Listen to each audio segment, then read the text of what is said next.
पावनमचिन्त्य वैभवं तं नरं वपुषि कुञ्जरं मुखे मन्महे किमपि तुन्दिलं महः शरणं करवाणि शर्मदं ते चरणं वाणि चराचरोपजीव्यं करुणामसृणैः कटाक्षपातैः कुरु माम् अम्बकृतार्थसार्थवाहम् शारदा शारदाम्भोजवदना वदनाम्बुजे सर्वदा सर्वदास्माकं सन्निधिः सन्निधिं क्रियात् विमलपटी कमलपुटी पुस्तकरुद्राक्ष शस्तहस्तपुटी कामाक्षि पक्ष्मलाक्षी कलित विपंची विभासी वैरिंची वागर्थाविव संपृक्तौ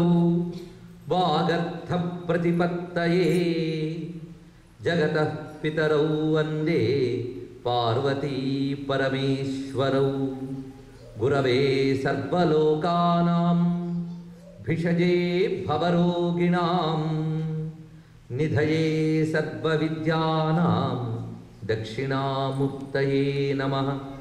नारायण समारंभां व्यासशंकरमध्यमाम् अस्मदाचार्यपर्यन्तां वन्दे गुरुपरम्परां। नारायणं नमस्कृत्य नरं चैव नरोत्तमं देवीं सरस्वतीं व्यासं ततो जयमुदीरयेत्। मातर्नमामि कमले कमलायताक्षी श्रीविष्णुहृत्कमलवासिनि विश्वमातः क्षीरोदजे कमलकोमलगर्भगौरी लक्ष्मीप्रसीद सततं नमतां शरण्ये लक्ष्मी प्रसीद सततं नमतां शरण्ये। शिवाय गुरवे नमः। शिवाय गुरवे नमः। शिवाय गुरवे नमः। श्रीमात्रे नमः। श्रीमात्रे नमः। श्रीमात्रे नमः। श्री विष्णुरूपाय नमः शिवाय। श्री विष्णुरूपाय नमः शिवाय। श्री विष्णुरूपाय नमः शिवाय। श्री विष्णुरूपाय नमः शिवाय। श्री विष्णुरूपाय नमः शिवाय। श्री विष्णुरूपाय नमः शिवाय। श्री लक्ष्मी नारायणाभ्यां नमः। श्री लक्ष्मी नारायणाभ्यां नमः। नमो महद्भ्यो ऋषिभ्यो गुरुभ्यो नमः।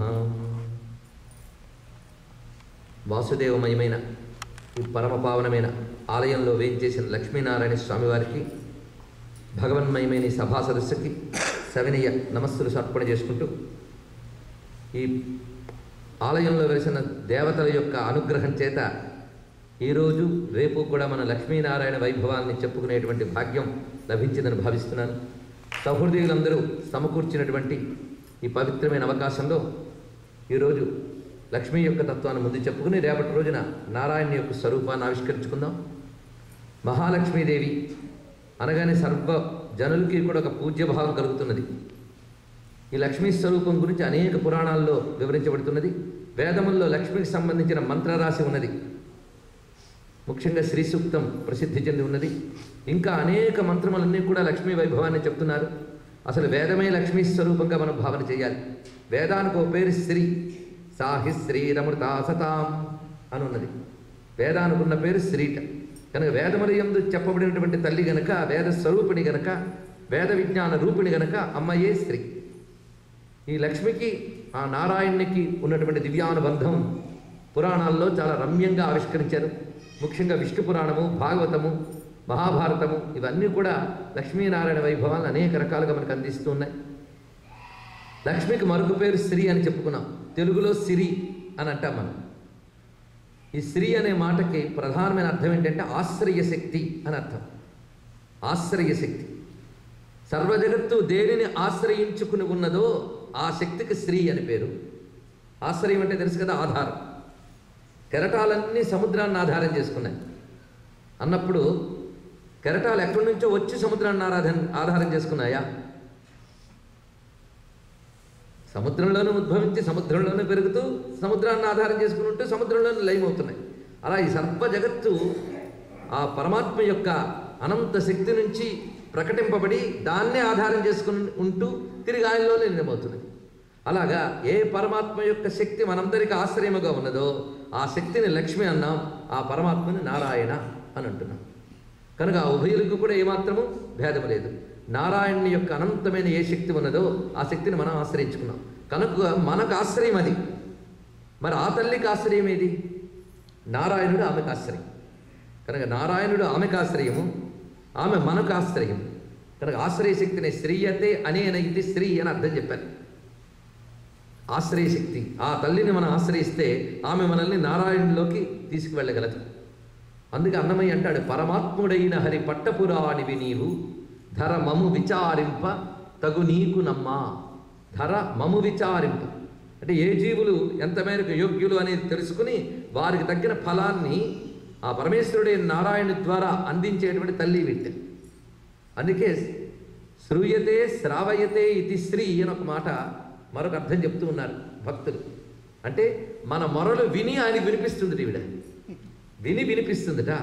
అందుకు విని వినిపించే తల్లి కనుక శ్రీ అని ఒక మరొక అర్థం చెప్పారు. అందుకు భక్తులు అమ్మని వేడుకుని అమ్మ ద్వారా అయ్యవారిని వేడుకోవడం అనేది మనకు కనబడుతూ ఉంటుంది. అన్నమయ్య అమ్మకి చెప్పవయ్యా, అయ్యకి చెప్పమమ్మా అని అమ్మని ప్రార్థించారు. మరి రామదాస్ అయితే నన్ను బ్రోబమని చెప్పవే సీతమ్మ తల్లి అని ఆ అమ్మనే ప్రార్థించారు. ఆ పాట తర్వాత రామదాసుకు బంధ విమోచన జరిగింది. కనుకనే అయ్యవారి చెవిలో వేసేటువంటి శక్తి ఈవిడ. అటువంటి శివుని యొక్క మన నారాయణుని యొక్క అవిభాజ్య అయినటువంటి ఏ శక్తి ఉన్నదో ఆ శక్తిని మనం మహాలక్ష్మి అని అంటున్నాం. పైగా లక్ష్మి అనగానే అందరికీ సంపదల రూపిణి అనే భావం ఒకటి మెదులుతుంది. ఇప్పుడు ఆ సంపదలు అంటే ఏమిటో తెలియాలి. సంపదలు అంటే మన జేబు నిండాను, మన బీరువా నిండాను, మన అకౌంట్ నిండా ఉండాను డబ్బే మాత్రమే కాదు సంపద.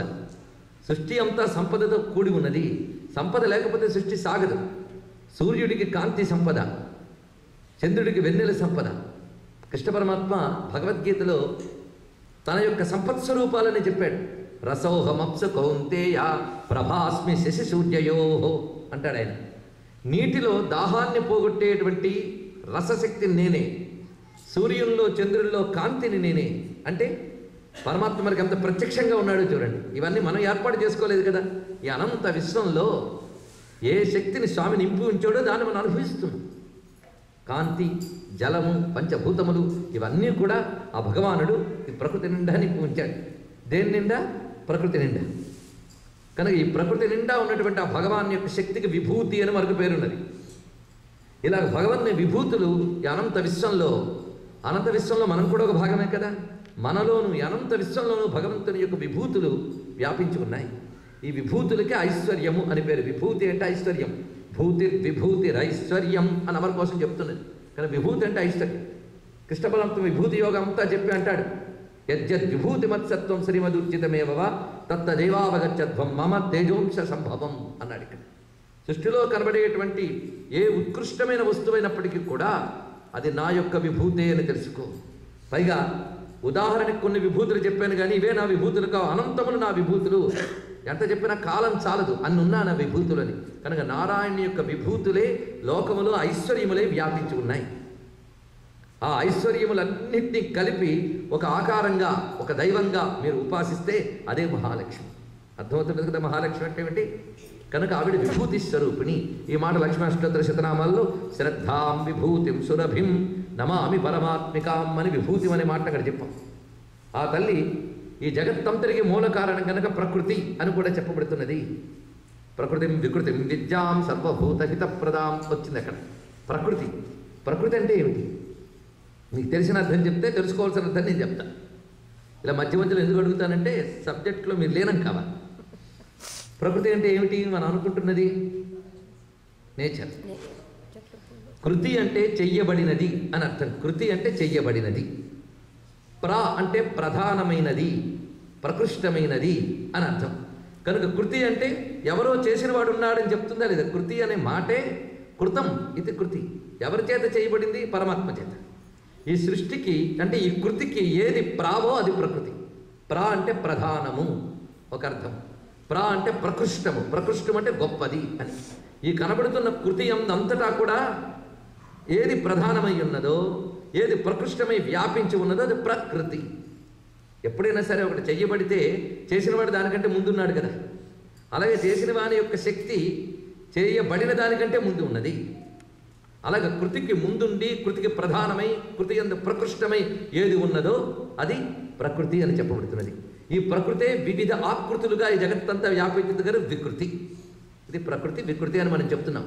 ఇలాంటి మహాలక్ష్మీదేవిని ఉపాసించే విధానాలు, అమ్మవారి ఉపాసన వల్ల అద్భుతమైన ఫలితాలు పొందడం అనేది అందరికీ అనుభవం. ఉపాసించే విధానాలు కూడా మనకు శాస్త్రం చెప్తూ ఉన్నది.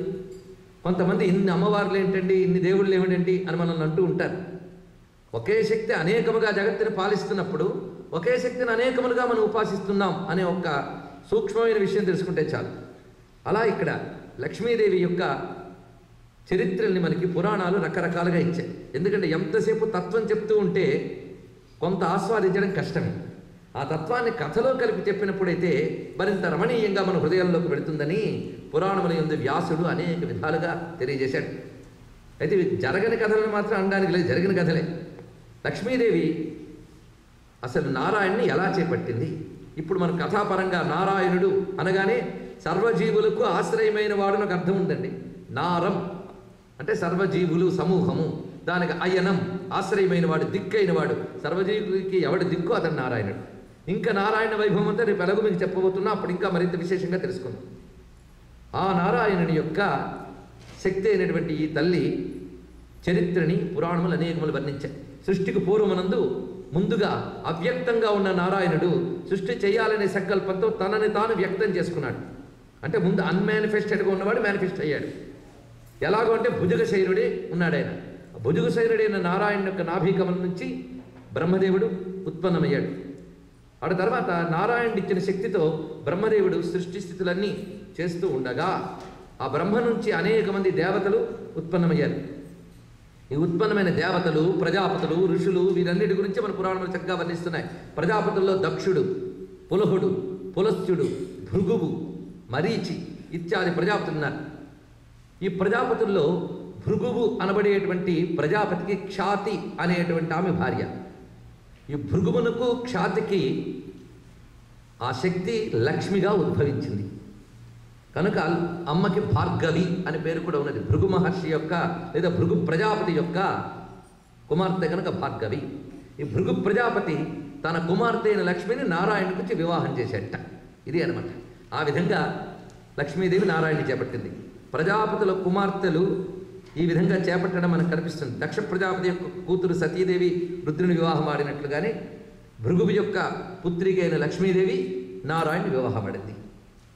ఈ విషయాన్ని మనకి విష్ణు పురాణంలో పరాశర మహర్షి చెప్తూ ఉన్నాడు మైత్రేయునికి.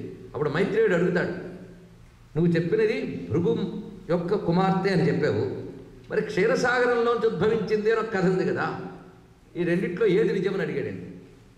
అడిగితే వెంటనే పరాశరుడు చెప్పారు, రెండు నిజమేనా ఆయన అన్నాడు. ఎలాగవుతాయి ఇది చెప్పారు.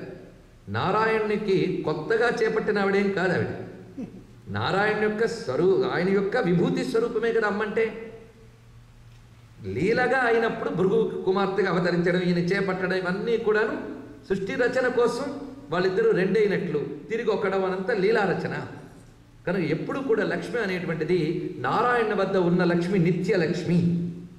నిత్యలక్ష్మి అని అంటారు. ఇది మనం ఒక్కొక్కటి తెలుసుకోవాలి. నిత్యలక్ష్మి, ఆద్యాలక్ష్మి, అనంతలక్ష్మి అని పేర్లు వాటికి. ఆద్య అంటే సృష్టి అంతటికి ప్రధానముగా ఉన్నది, అనంతమై ఉన్నది. ఈ అనంతమై ఆద్యయై నిత్యయై ఉంటుంది. స్వామిని ఎప్పుడు విడిచిపెట్టదు ఆ తల్లి. ఎలాగో అంటే దీపాన్ని కాంతి ఎలా విడిచిపెట్టదో. రామాయణంలో రామచంద్రమూర్తి చెప్తాడు సీతకి తనకు ఉన్న అనుబంధాన్ని. అనన్యాహి మయా సీత భాస్కరస్య ప్రభాయథ. సూర్యునికి కాంతి ఎలాగో నాకు సీత అలాగా అన్నాడు. అక్కడ సీతారామ లక్ష్మీనారాయణలే కదా. కనుక ఆయన ఎప్పుడూ వీడకుండా ఉంటుంది కనుక నిత్యాలక్ష్మి అని పేరండి ఆ తల్లి. ఈ జగద్రచన చేసినప్పుడు అనేక లోకాల్లో ఈ లక్ష్మి ప్రసరించింది. నారాయణుని యొక్క లక్ష్మియే ఒక్కొక్క లోకంలో ఆ లోకం నిర్వహించడానికి కావలసిన ఐశ్వర్యంగా ఉంది తెలుసుకోవాలి.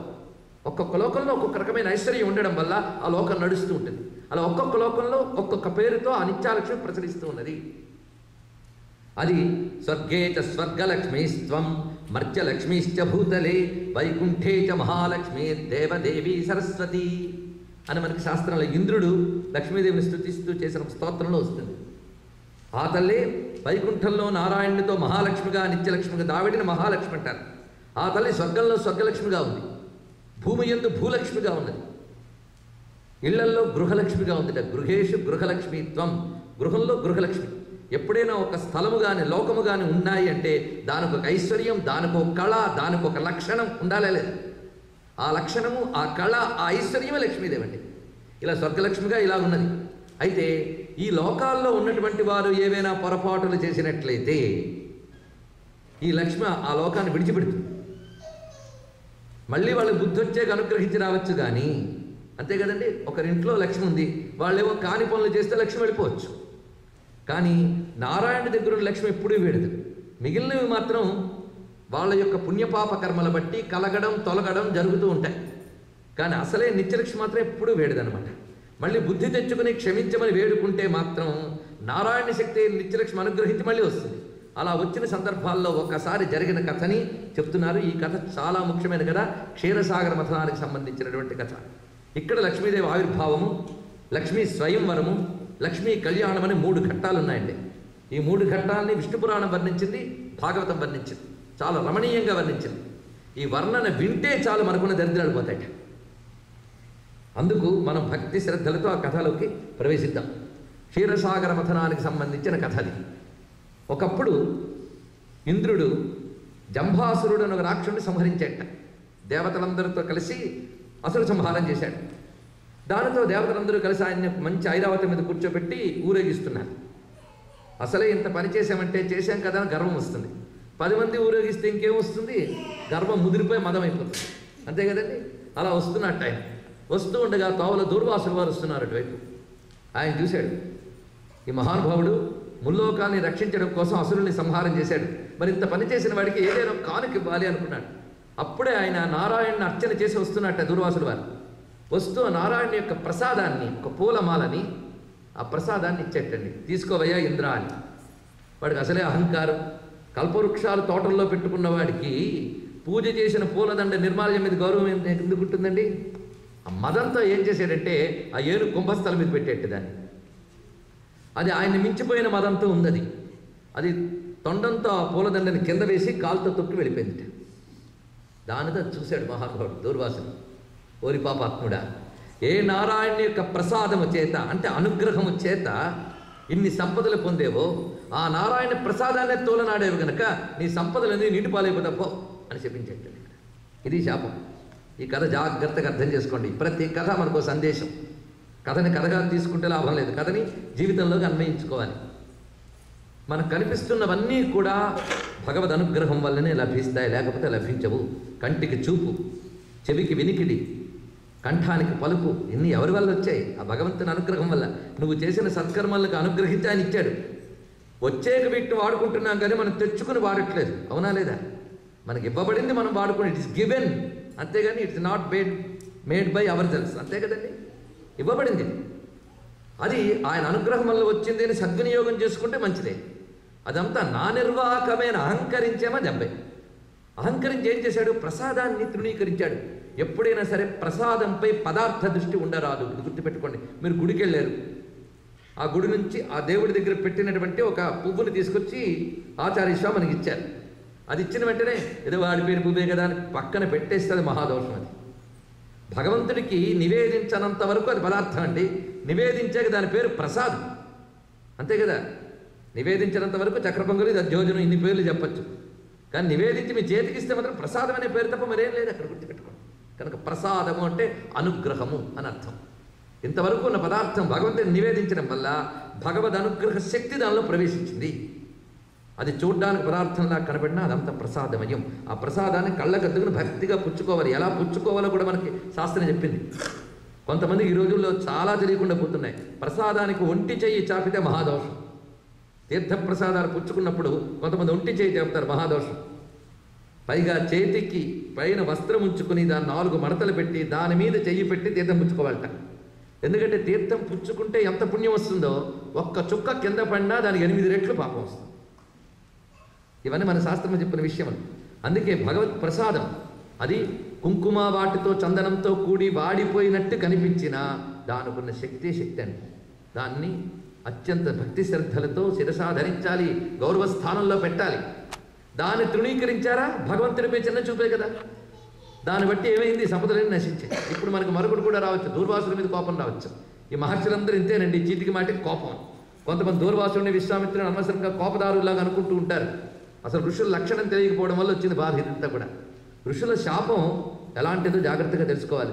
ఋషేమి లేనిదేమి అనలే, నువ్వు చేసిన దానికి ఇది ఫలితం అన్నాడు అంతే. చూడండి, శాపం అంటే ఏమిటో ఒక తిట్టు కాదు, అది నువ్వు చేసిన దానికి ఇది ఫలితం అని దాని అర్థం.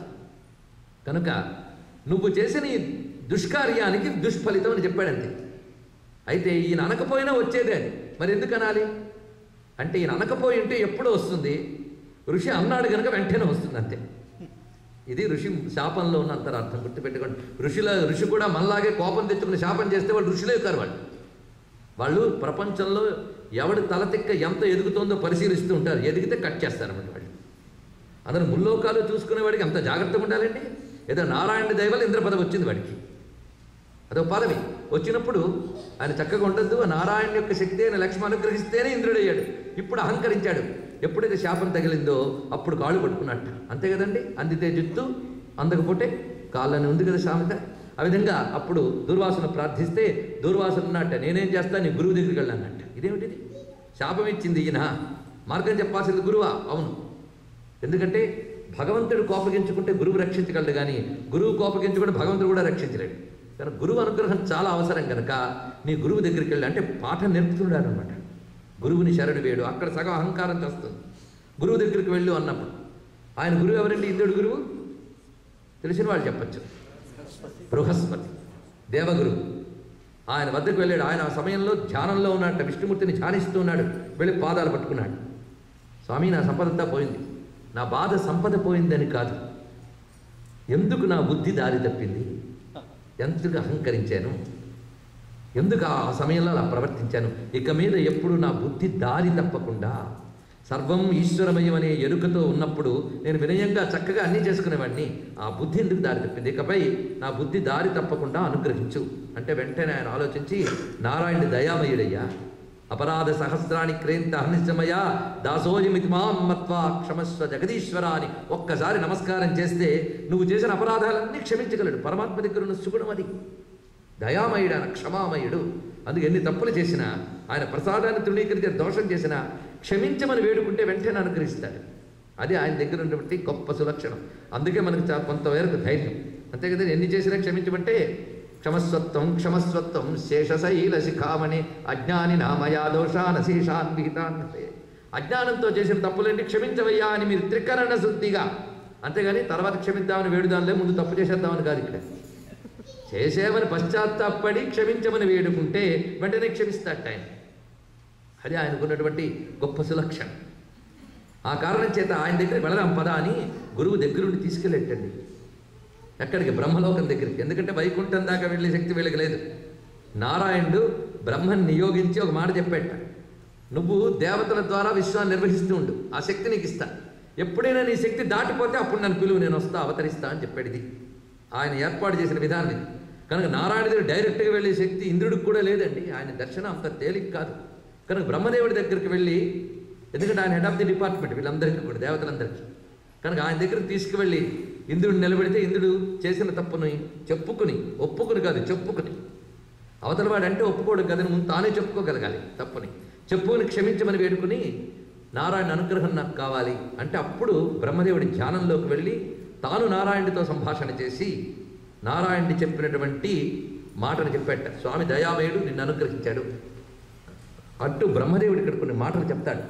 లక్ష్మి ఎక్కడుంటుంది, ఎక్కడుండదు ఇది చెప్పాడు. లక్ష్మి ఉండడం అంటే ఏమిటండి? ఎప్పుడైనా దేవత అనగానే విగ్రహము బొమ్మ అనుకోవద్దు. ఒక తత్వానికి ఒక ఆకారం విగ్రహం.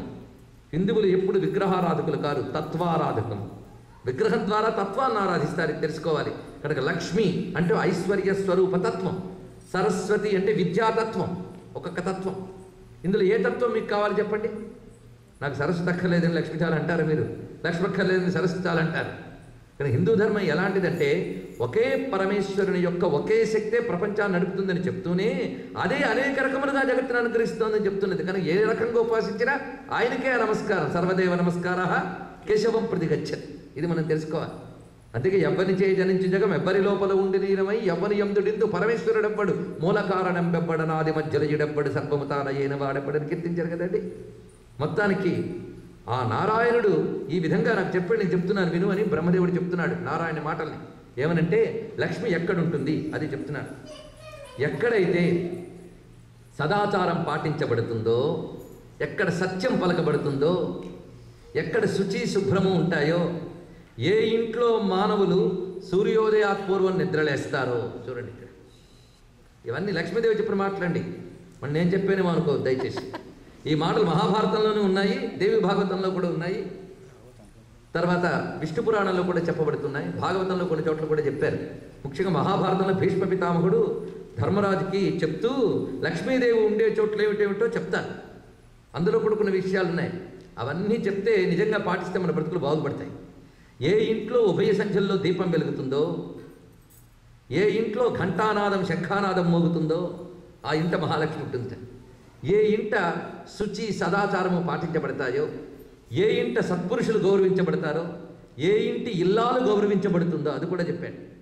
దీనికి మన ప్రాచీన జానపద సాహిత్యంలోనూ ఇతర కవుల సాహిత్యంలో కూడా ఇలాంటి మాటలు చక్కగా చెప్పారు. ఇల్లాలు కంటతడి పెట్టని ఇంట కల్లలాడని ఇంట గోమాత వెంట పూలల్లో పాలల్లో ధాన్యరాశుల్లో మా తల్లి మహాలక్ష్మి స్థిరముగా నిలచు. పూర్వం జానపదుల పాటల్లోనే జ్ఞానాన్ని చెప్పేవారండి. మనం అంటాం వేదాలను ఉద్ధరించాలి, వేదాలను ఉద్ధరించాలి. వేదాలను మనమే ఉద్ధరించేది, వేదం మనల్ని ఉద్ధరించాలి. అంతేకాదు మన భాషలో, తెలుగు భాషలో వచ్చిన జానపదుల పాటల్లో కూడా ధర్మాలు ఎన్నెన్నో చెప్పబడుతున్నాయి. జానపదుల పాటల్లో ఒకటి ఉన్నది, ధర్మరాజుని ఎప్పుడు విడిచిపెట్టలేదు లక్ష్మీదేవి. ఒకప్పుడు అడిగట్టు దేవతలు ధర్మరాజుని ఎందుకు విడిచిపెట్టలేదంటే చెప్తుంది, కట్టి విడిచిన బట్ట కట్టడే రాజు ఆ ధర్మనందనుని ఎడబాయలేని. అలా జానపదం పాట అండి ఇది. అంటే ఏ వస్త్రంతో పడుకుంటారో పొద్దుట్లేచి మళ్ళీ ఆ వస్త్రం కట్టుకుని తిరగకూడదు. దానితో వంట వండితే మహాదోషం. ఈరోజు నోట్లో బ్రష్ పెట్టుకుని మంటలు వండే వాళ్ళు ఉన్నారు, వాళ్ళ గురించి నేను చెప్పేది ఏం లేదనుకోండి. శుచిగా వండి దేవుడికి అర్పించి శుచిగా తింటే బుద్ధులు శుచిగా పనిచేస్తాడు, అంతే కదా. కనుక శుచికల తిండి అన్నమయ్య అనలేదు, ముట్టులేని కూడు ఒక్క ముద్దడైన చాలు, తిట్టులేని బ్రతుకు ఒక్క దినమైన చాలు, అప్పులేని సంసారమైన పాటే చాలు, తప్పులేని జీతం ఒక్క తారమైన చాలు అన్నాడు అన్నమాచార్య. ప్రతిదానికి శాస్త్ర ప్రమాణం చూపిస్తున్నాగా నాకేం బాధలేదు. అన్నమయ్య ఇలా అన్నాడు, శాస్త్రం ఎలా ఉంది, భీష్ముడు ఇలా అన్నాడంటే బాధలేదు కదండి. కనుక సదాచారం ఇవి చెప్పారు. ఇలాగ అనేక విషయములు వివరించి పైగా ఎక్కడ హరిని పూజిస్తారో అక్కడ మహాలక్ష్మి ఉంటుంది. చూడండి, హరిని పూజించే చోట మహాలక్ష్మి ఉంటుంది. హరిని తృణీకరిస్తే సిరి వెళ్ళిపోతుంది, తెలుసుకోవాల్సిన ముఖ్య విషయం. అందుకే నారాయణ భట్టాత్రి నారాయణంలో గొప్ప మాట అంటాడు, స్వామి నీ దగ్గర లేని గుణం లేదు, అనంత కళ్యాణ గుణ సంపన్నుడివి, అద్భుత సౌందర్య నిధానమువు, ప్రతిదీ సంపూర్ణ రూపంలో నీ దగ్గర ఉన్నాయి. సౌందర్యం నీ దగ్గర సంపూర్ణం, కరుణ నీ దగ్గర సంపూర్ణం, విశ్వాన్ని నడపగలిగినటువంటి శక్తి నీ దగ్గర సంపూర్ణం, సర్వశక్తిమంతుడివి గనకనే సర్వైశ్వర్య స్వరూపుడైన లక్ష్మి నిన్ను వదలకుండా అలా పట్టుకున్నాను. అందుకే లక్ష్మీ అనపగామిని అన్నారు, ఎప్పుడు విడిచిపెట్టేదట ఆయన. అనపగామిని విష్ణు రేష అనపాయిని అని విష్ణు పురాణం చెప్తున్నది. అనపాయిని, అనపాయిని అంటే వీడదు అని అర్థం. దీపాన్ని వెలుగు వదలలేనట్లుగా ఆవిడ విష్ణువుని ఎప్పుడు విడిచిపెట్టదు. అది నీ యొక్క గొప్పతనం, అందుకు విడిచిపెట్టలేదు. నీ వల్ల మా అమ్మకు అనవసరంగా చంచలా చపల అని పేరు వచ్చింది స్వామి అంటాడు. చమత్కారం చేశాడు. ఇది చంచలా చపల అంటే తెలుసు కదా, లక్ష్మీదేవికి 2 పేర్లు ఉన్నాయి. ఎప్పుడైనా లక్ష్మీదేవి పూజ చేసుకునే అలవాటు, మంచి అలవాటు పొరపాటున ఉంటే అప్పుడు తెలుస్తుంది. అందులో మాట ఉంది, చంచలాయే నమః చపలాయే నమః అని అంటాం. చంచలా చపల అంటే అర్థం మెరుపు దిగుల అలా వచ్చి అలా వెళ్ళిపోతుందట. చపలం ఒక దగ్గర స్థిరంగా ఉండదుట. ఈ మాట ఎందుకు వచ్చిందంటే నిన్ను వదలకుండా స్థిరంగా ఉంది. ఎవరైనా బాగా పూజ చేసి సత్కర్మ చేసి గట్టిగా పిలిస్తే వస్తుంది, కానీ వెంటనే నీ దగ్గరకు వచ్చి అలా తొందరలో వెళ్ళిపోతుంది. అందుకు ఆవిడకి చంచలా చపలా అని వచ్చింది. నీ దగ్గరకు వచ్చి అన్న తొందరలో ఈ భక్తుల దగ్గరకు వచ్చినా వెంటనే వెళ్ళిపోతుంది అని మాట అన్నారు. ఇందులో మనకు సూచన చేశారు. ఏమని? లక్ష్మి మీ దగ్గర స్థిరంగా ఉండాలి, చంచలంగా చపలంగా ఉండకూడదు అంటే ముందు మీరేం చేయాలి? విష్ణువుని పట్టుకోవాలి. విష్ణువుని పట్టుకుంటే లక్ష్మి అక్కడ ఉండిపోతుంది. అది చమత్కారం. కానీ హరి ఉంటే సిరి ఉంటుంది. కనుక ఎక్కడ హరి పూజ జరుగుతుందో, ఎక్కడ హరి సంకీర్తనం జరుగుతుందో, ఎక్కడ హరినామ కీర్తనం జరుగుతుందో అక్కడ లక్ష్మి తాండవిస్తుందిట, ఆనంద తాండవం చేస్తుందిట. లక్ష్మి అంటే ఇంట్లో డబ్బు ఉండడమే కాదు, ఆరోగ్యం లక్ష్మి, ఉత్సాహం లక్ష్మి, ఆనందం లక్ష్మి, ప్రేమ లక్ష్మి, సుగుణం లక్ష్మి. పోతన గారు గొప్ప మాట చెప్పారు. హరికిన్ పట్టము రాని పుణ్యముల ప్రోవు అర్థంపు పెన్నిక్క భారతీ గిరిసుతల్తో నాడు పూబోడి తామరలం దుండెడి ముద్దరాలు జగముల్ మన్నించు ఇల్లాలు భాసురతన్ లేములు బాపు తల్లి సిరి ఇచ్చున్ సర్వ సౌభాగ్యముల్ అన్నారు. హరికిన్ పట్టపురాణి పుణ్యముల ప్రోవు. ఎంత చక్కటి మాట చెప్పారు. ప్రోవు అని తెలిసి మాట అర్థం తెలుసా? ప్రోవు అంటే రాశి అనమాట, పుణ్యాల రాశి. పుణ్యం అంటే పవిత్ర కర్మలు, పవిత్ర గుణాలు, ఇవి పుణ్యం అంటే. ఏవైతే పవిత్రమైనవో, ఏది మంగళకరమైనవో ఆ మంగళములు, శుభంకరమైన అంటే పాజిటివ్ అనుకోండి. ఈ positive deeds and positive thoughts, ఆ పుణ్యములన్నీ ఒక చోట ప్రోవు పడితే, ఒక చోట రాసిపోస్తే అది మహాలక్ష్మి. కనుక లక్ష్మీ కృప ఉంటే అన్ని శుభాలు, మంగళాలు. ఆవిడ సర్వమంగళ స్వరూపిణి, శుభస్వరూపిణి. అందుకే శుద్ధ సత్వస్వరూపాచ కోపాది పరివర్జిత అని మాట చెప్పారు. ఇప్పుడు శుద్ధ సత్వస్వరూపినిట. మనకు సత్వరజస్తమో గుణాల గురించి అందరికీ తెలుసు కదా. రజోగుణ తమో గుణాల వికారాలు తెలుసు కానీ వదలవి. రజోగుణ తమోగుణ వికారాలు వదలడం మహా కష్టం. ఈ రజోగుణ తమోగుణ వికారములు ఏమాత్రమూ లేని కేవల సత్వగుణం ఉండడం మహా కష్టం ప్రకృతిలో. ఎందుకంటే ప్రకృతి అంటే మూడు కలిసి ఉంటాయి. అయితే మన సాధనలో ఏం చేయాలంటే రజోగుణం తమోగుణం తగ్గించుకుంటూ సత్వగుణం పెంచుకుంటూ వెళ్ళాలి, డెవలప్ చేసుకోవాలి. దానికే సదాచారం అని చెప్పారు. ఆధ్యాత్మిక సాధనలు, సద్గ్రంథ పఠనము, మంచి అలవాట్లు ఇవన్నీ చేస్తూ ఉంటే మన సత్వగుణం డెవలప్ అవుతుంది. సత్వగుణం అభివృద్ధి చేసుకుంటూ రజోగుణం తమోగుణం తొలగించుకుంటూ నేను అనలేదు, మహా కష్టం తొలగించడం. తగ్గించుకుంటూ వెళితే ఆ సత్వగుణం నెమ్మదిగా మనల్ని శుద్ధ సత్వగుణంలోకి తీసుకువెళుతుంది. ఈ లక్ష్మి శుద్ధ సత్వగుణ స్వరూపురాట. అంటే రజోగుణ తమోగుణ వికారములు ఏమీ లేని శుద్ధ సత్వగుణం. అలాంటి లక్ష్మిని మీరు ఉపాసన చేస్తే, మీరు ఏ స్వభావాన్ని ఉపాసన చేస్తారో ఆ లక్షణం మీకు వస్తుంది. అది కనుక శుద్ధ సత్వగుణ స్వరూపిణి అయినటువంటి ఆ తల్లిని మనం ఆరాధించడం చేత మనలో రజోగుణ తమోగుణ వికారాలని తొలగిపోయి మనం కూడా ఆ స్థితికి వెళ్ళగలం. అందుకే లక్ష్మీ ఆరాధన. ఆ శుద్ధ సత్వగుణాలే ఎప్పుడు విష్ణువుని సేవించుకుంటూ ఉంటాయి. అందుకే లక్ష్మీదేవి ఎప్పుడు నారాయణని సేవించుకుంటూ ఉంటుంది. అది మనం గ్రహించవలసిన అంశం. అలాంటి ఆ లక్ష్మీ కృప కావాలంటే ఇలా ఉండాలయ్యా. నువ్వు ఇప్పుడు ఏం చేసావు? హరిని అవమానించావు. ఆ కారణం చేసి సిరి విడిచిపెట్టింది. ఏమైనా పశ్చాత్తాపడ్డావు కనుక దానికి దయ పుట్టింది. ఆయన దయే ఒక లక్ష్మి తెలుసా అన్నారు. చూసారా? విష్ణువు దయే లక్ష్మి. అర్థమవుతున్నదా? విష్ణువు తన నుంచి ప్రకటించే ఐశ్వర్యములు, శక్తులు లక్ష్మి అని చెప్పినప్పుడు ఇవన్నీ దయ ఉంటే కదా ప్రకటిస్తాడు ఆయన. కనుక ఆయన యొక్క దయే లక్ష్మి. వేదాంత దేశకుల వారు దయాశతకం అని ఒక అద్భుతమైనటువంటి గ్రంథాన్ని రచించారు. విష్ణువు యొక్క దయపై ఆయన శతకం రచించారండి మహానుభావుడు వెంకటేశ్వరుని యొక్క దయ మీద. ఆ దయ ఎవరు? లక్ష్మీదేవి. దయ ఎక్కడి నుంచి వస్తుందండి? హృదయంలోంచి వస్తుంది. అసలు హృదయంలోనే దయ ఉంది అని ఒక మాట అన్నారు ఎవరు. హృదయంలో దయ లేదా? భాష. హృదయంలో దయ లేదా అండి? కనుక స్వామి హృదయంలో దయ ఉంది. కనుక ఎక్కడుంది దయ? హృదయంలో. లక్ష్మీదేవి ఎక్కడుంది? విష్ణుమూర్తి హృదయంలో. విష్ణు వక్షస్థలాలయ అని విష్ణుమూర్తి హృదయంలో ఉన్న దయే లక్ష్మి అయింది.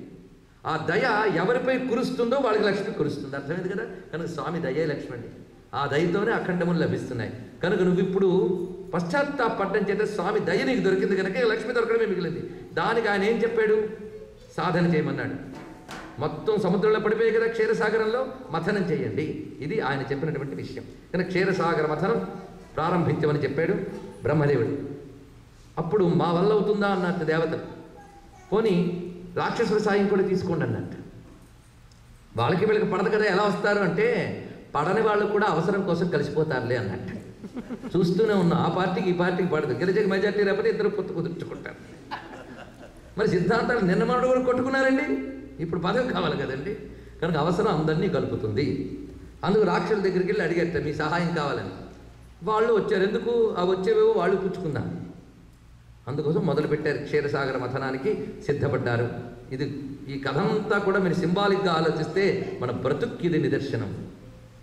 ఇది మీరు జాగ్రత్తగా గమనించే జీవితం ఎలా ఉండాలో చక్కగా మనకి తెలిసిపోతుంది. మొత్తానికి క్షీరసాగర మథనానికి సిద్ధపడ్డారు. దీనికి ఏం కావాలి? పర్వతం కావాలి. దాని మందర పర్వతాన్ని తీసుకుని రావాలని సంకల్పించుకున్నారు. ఇదంతా విష్ణుమూర్తి ఇచ్చిన ప్లాన్ అండి. దాన్ని వీళ్ళు అమలుపరుచుతూ ఉన్నారు. అప్పుడు ఈ పర్వతం తెద్దామని ప్రయత్నించారట దేవతలు, రాక్షసులు కూడా. వాళ్ళ వల్ల కాలే. మొత్తానికి కదిలించి కుదిరించి తెచ్చారు. వీళ్ళందరూ కింద పడిపోయారట మొయ్యలేక. అప్పుడు మళ్ళీ నారాయణ అని స్మరించారట. చూసారా, ఇక్కడ అర్థం చేసుకోవాల్సింది ఏంటంటే, నారాయణుడి దయ చూపించినా లక్ష్మీదేవి హఠాత్తుగా రాలే, సాధన చేయమని చెప్పింది. ఇక్కడ చూడండి, మీరు మథనం చేయాలి. మథనం చేస్తేనే కానీ రాదు. కనుక మన సాధన మనం చేయాలి. ఆయన దయ ఉంటేనే కానీ సాధన చేయలేం, అది కూడా తెలుసుకోవాలి. ఆయన దయ కోసం సాధన చేయాలి, దయ ఉంటే కానీ సాధన చేయలేం, అది ప్రత్యేకత. చూడండి, స్వామి దయ లేకపోతే ఏ సాధన చేయలేమండి. స్వామి దయ కోసం సాధన చేయాలండి. చాలా చిత్రంగా ఉంది కదా మాట. ఈ మాట ఎలాంటిదంటే, విత్తనం లేనిది చెట్టు లేదు, చెట్టు లేనిది విత్తనం లేదు లాంటిది. కనుక మన వంతు మనం ప్రయత్నించి స్వామితో భక్తితో వేడుకుంటే సాధన చేయడానికి అవకాశాలన్నీ ఇస్తాడు ఆయన. నీ వల్ల కాకపోతే సాధనకు సహకరిస్తాడు ఆయన. మన బ్రతుకే ఒక సాధన కాదా చెప్పండి. ఈ ప్రపంచం ఒక క్షీరసాగరం. ఈ క్షీరసాగరంలో ఎన్నో సంపదలు ఉన్నాయి. ప్రపంచంలో ఎన్నో సంపదలు ఉన్నాయి, లేవా? ప్రపంచంలో ఎన్ని సంపదలు ఉన్నాయి, నీకేం వస్తాయి అనేది ప్రశ్న, అంతే కదండి. ప్రపంచంలో సంపదలు పొందడానికి నువ్వేం చేయాలి? సాధన చేయాలి. ఏదో ప్రయత్నం, పొద్దుట్లు లేచిన నుంచి సాయంత్రం వరకు మనం చేసేంత క్షీరసాగరం మాత్రమే కాదా. ఈ ప్రపంచంలో ఉన్న సంపద పొందడం కోసం మనం సాధన చేస్తున్నాం. వేటితో సాధన చేస్తున్నాం? మనకున్న శక్తులతో సాధన చేస్తున్నాం. మనకున్న శక్తులన్నీ 3 గుణాలతో ఉంటాయి: సత్వగుణం, రజోగుణం, తమోగుణం. రజోగుణంలో ఉన్న శక్తులు చూపిస్తున్నాం, తమోగుణ శక్తులు చూపిస్తున్నాం, సత్వగుణ శక్తులు చూపిస్తున్నాం. 3 చూపిస్తున్నాం. ఇదే మనం చేస్తున్న పనులు. ఈ చూపిస్తున్నప్పుడు ఏ సాధన చేసినా ఆటంకాలు రావడం తప్పదు. కానీ నిరంతరం భగవత్స్మరణ చేసేవాడికి ఆటంకాలు ఆయనే సవరిస్తాడు. అది చూపిస్తున్నాడు ఇక్కడ. ఎప్పుడైతే పర్వతాన్ని మొయ్యలేకపోయారో, నారాయణ స్మరణ చేశారో, ఆ విష్ణుమూర్తి అక్కడ ప్రత్యక్షమై తన చేత్తో ఆ పర్వతాన్ని ఎత్తి గరుత్మంతుడిపై పెట్టి తిన్నగా వచ్చి అక్కడ ఆ పర్వతాన్ని పెట్టేటాడు. ఇంకా మథనం చేయండి అన్నాడు. అప్పుడు దేనితో తాడేది? ఇదొక సమస్య. వాసుకి అనే సర్పాన్ని తాడుగా పెట్టారు. పెట్టి మథనం చేస్తూ ఉన్నారు. ఈ వాసు, వీళ్ళకేమో అమృతం కావాలి కానీ ఆయనకేమో ఒళ్ళు రాపిడికి బాధపడుతుంది. ఎవరికి? వాసు. అప్పుడు ఏం చేశారంటే, నారాయణని మళ్ళీ ప్రార్థిస్తే నారాయణ శక్తిని ఇచ్చాట వాసుకి. ఎంత మదనం చేసినా నొప్పి పెట్టని స్థితి ఇచ్చాడు ఆయన. చూసారా, అడుగడుగున భగవత్ కృప కావాలి, లేకపోతే ఏదీ చేయలేదు. అన్నీ మన నిర్వాహకం అనుకుంటూ ఉంటాం. ఆయన నిర్వాహకం లేకపోతే ఒక్క అడుగు మనం ముందుకు వేయలేం. భగవంతుడు ప్రయత్నం దగ్గర నుంచి ఫలితం వరకు కూడా భగవంతుడే. కొందరు అంటారు, నా ప్రయత్నం నేను చేశానంటే ఆ తర్వాత దేవుడు అనుగ్రహం. నిజమే, నీకు ప్రయత్నించే శక్తి ఎవరు? ఇలాగే ప్రయత్నించాలనే జ్ఞానం ఎవరు? ఆ దైవ స్ఫురణ ఎవరు? స్ఫురణయే దైవం. గుర్తుపెట్టుకోండి, సరైన స్ఫురించాలి, సరైన ఆలోచన రావాలి. అవన్నీ ఎవరు? అదే ధియోయన ప్రచోదయాత్ అయినటువంటి భగవత్శక్తి విశేషం. ఈశ్వరానుగ్రహమే ఇన్ని పనులు చేస్తుంది. ఇది జాగ్రత్తగా తెలుసుకోవాల్సిన ముఖ్యమైన అంశం. ప్రతి ప్రయత్నంలో భగవత్ సహకారం అవసరమే. మరి నా శక్తి అండి, నీ శక్తి అంటే ఒకటి ఉందా? ఉందా అండి? నా శక్తి ఏది లేదు. నీ శక్తి అనుకుంటున్నది కూడా ఆయనదే. ఇది గ్రహించిన వాడికి అన్ని శక్తులు పనిచేస్తాయి చక్కగా. మొత్తానికి వాసుకి ఆయన శక్తి ఇచ్చాడు. ఇంకా మథనం ప్రారంభించబోతూ ఉండగా మరొక సమస్య ఎదురైంది. తోక ఎవరు పట్టుకుంటారు, తల ఎవరు పట్టుకుంటారు? ఇదో పెద్ద సమస్య. తల పట్టుకుంటే సమస్య ఉంది. ఎందుకంటే సర్పం కదా, తల గట్టిగా లాస్తుంటే మాటిగా విషయం మీద చిమ్మవచ్చు. కనుక తల పట్టుకోవడం సమస్య. తోక పట్టుకుంటే పర్వాలేదు. ఇప్పుడు దేవతలుటు, రాక్షసులుటు, ఎవరు తోక ఎవరు తల, పెద్ద సమస్య వచ్చిందని విష్ణుమూర్తి దగ్గరికి వెళ్ళి దేవతలు నెమ్మదిగా చెప్పారు, ఈ సమస్యను ఎలా దాటాడని. నేను చెప్తాగా, నేను చెప్పినట్టు చేయండి రండి అన్నట్టు. ఆ దేవత అందరినీ తీసుకుని తిన్నగా తల వద్దకు వెళ్ళేటాడు విష్ణుమూర్తి. వెంటనే రాక్షసుడు కోపం వచ్చింది. అంటే మేము తోక పట్టుకోవాలా? మేమెవరం చాలా గొప్పవాళ్ళం, మేము తల పట్టుకుంటాం కానీ తోకలు కాళ్ళు పట్టుకోమేమని.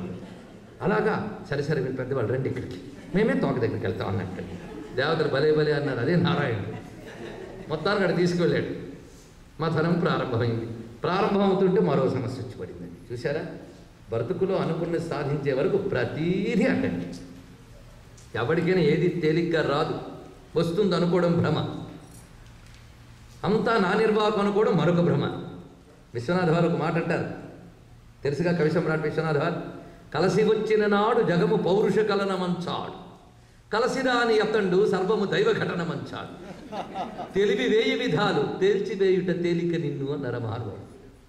ఆ విధంగా ఇక్కడ మొత్తానికి కుంగిపోవడం మొదలెట్టిందండి. పర్వత కిందకి కుంగిపోతుంది వీళ్ళ మథనానికి.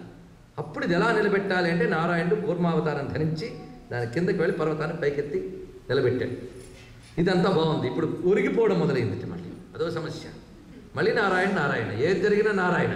ఆ నారాయణుడు పైన చెయ్యి వేసేటండి. అక్కడ పైన చెయ్యి వేసించాడు, గట్టిగా నొక్కి కాకుండా కింద పడకుండా చెయ్యి వేసించట. ఇప్పుడు మీరు పరిశీలిస్తే మొత్తం నారాయణమయం. కింద కూర్మన్ నారాయణుడు, దేవతల్లో ఒకడై మథనం చేస్తున్నాడు, అక్కడ నారాయణుడు. పైన పర్వతం మీద చెయ్యి వేసిన వాడు నారాయణుడు. మొత్తం నారాయణమయంగా ఉన్నది.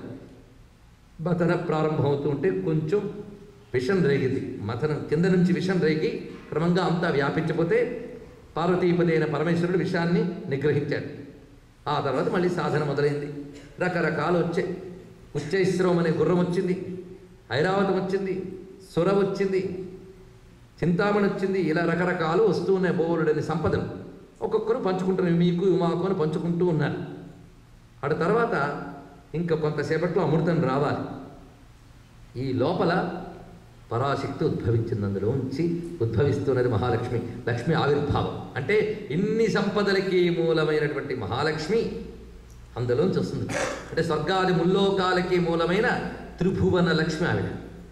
ఆ లక్ష్మి అందులోంచి ఉద్భవిస్తున్నది. ఆ ఉద్భవిస్తున్న స్వరూపాన్ని విష్ణు పురాణము భాగవతము ఎలా చెప్పాయో దాని ప్రకారంగా మనం దర్శిద్దాం. తతస్ఫురత్ కాంతిమతి వికాసి కమలే స్థిత శ్రీదేవి పైసస్తస్మాదుత్థిత ధృత పంకజ. రెండు చేతులతో పద్మం పట్టుకుని, అంటే ఇటో పద్మం అటో పద్మం, పై రెండు చేతులతో, కింది రెండు చేతులతో వరదహస్తము అభయహస్తము పట్టుకుని వందే పద్మకరాం ప్రసన్నవదనాం సౌభాగ్యదాం భాగ్యదాం హస్తాభ్యాం అభయప్రదాం మణిగడై నానావిధేర్భూషితాం. అలాంటి తల్లి పద్మాసనే సంస్థిత. పద్మాసనంలో కూర్చుని నెమ్మదిగా క్షీరసాగరంలోంచి ఉద్భవించిందట. పైగా అద్భుతమైన కాంతి. లక్ష్మి అంటే ఒక మాట కాంతి, శోభ. ఆ కాంతితో మెరిసిపోతూ వస్తుందట. ఆ తల్లిని చూస్తూనే దేవతలందరూ నమస్కరిస్తున్నారు. రాక్షసులకు తెలియట్లేదు, వాళ్ళు ముఖాలు చిట్లిస్తున్నారు ఏమిటి అని. కొంతమంది అద్భుతమైన విషయాలు చెప్తుంటే ముఖాలు చిట్లించి వింటారు, అది అసుర ప్రవృత్తి. అది భగవద్ విషయాలు చెప్తుంటే ముఖాలు వికసించి ఉంటారు, ఇది దేవతా ప్రవృత్తి. అందుకే దేవతలందరూ లక్ష్మీదేవిని చూసి చేతులు జోడిస్తుంటే ఎవరివిడే అని చూస్తున్నారు వాళ్ళు. ఎందుకంటే అక్కడ మాట చెప్తాడు విష్ణు పురాణంలో, హరివిముఖులకు సిరి తెలియదు అన్నారు. ఎంత గొప్ప మాట. హరివిముఖులు, హరివిముఖులు అంటే విష్ణువు పట్ల వాళ్ళకి భక్తి లేదు. విష్ణు భక్తి లేని వారికి లక్ష్మి విలువ ఏం తెలుస్తుందండి? ఆ కారణం చేత వాళ్ళు తెలుసుకోలేకపోయాట. కనుకనే ఈ తల్లి అనుగ్రహం వాళ్ళకు రాదు అని ఆవిడ రావడంలోనే తెలిసిపించారు. ఇక్కడ ఆ తర్వాత అమ్మవారు ఎప్పుడు వచ్చారో వెంటనే ఇంద్రుడు పరుగు పరుగును వెళ్ళి అమ్మవారు వెలుగు వస్తున్నారు. మరి ఆవిడ రాగానే కూర్చోబెట్టాలి కదా. ఒక సువర్ణమయమై రత్న ఖచ్చితమైన ఒక సింహాసనాన్ని సిద్ధం చేసి పెట్టేట. ఆ వచ్చిన తల్లి ఆ సింహాసనం వైపు వెళుతోంది.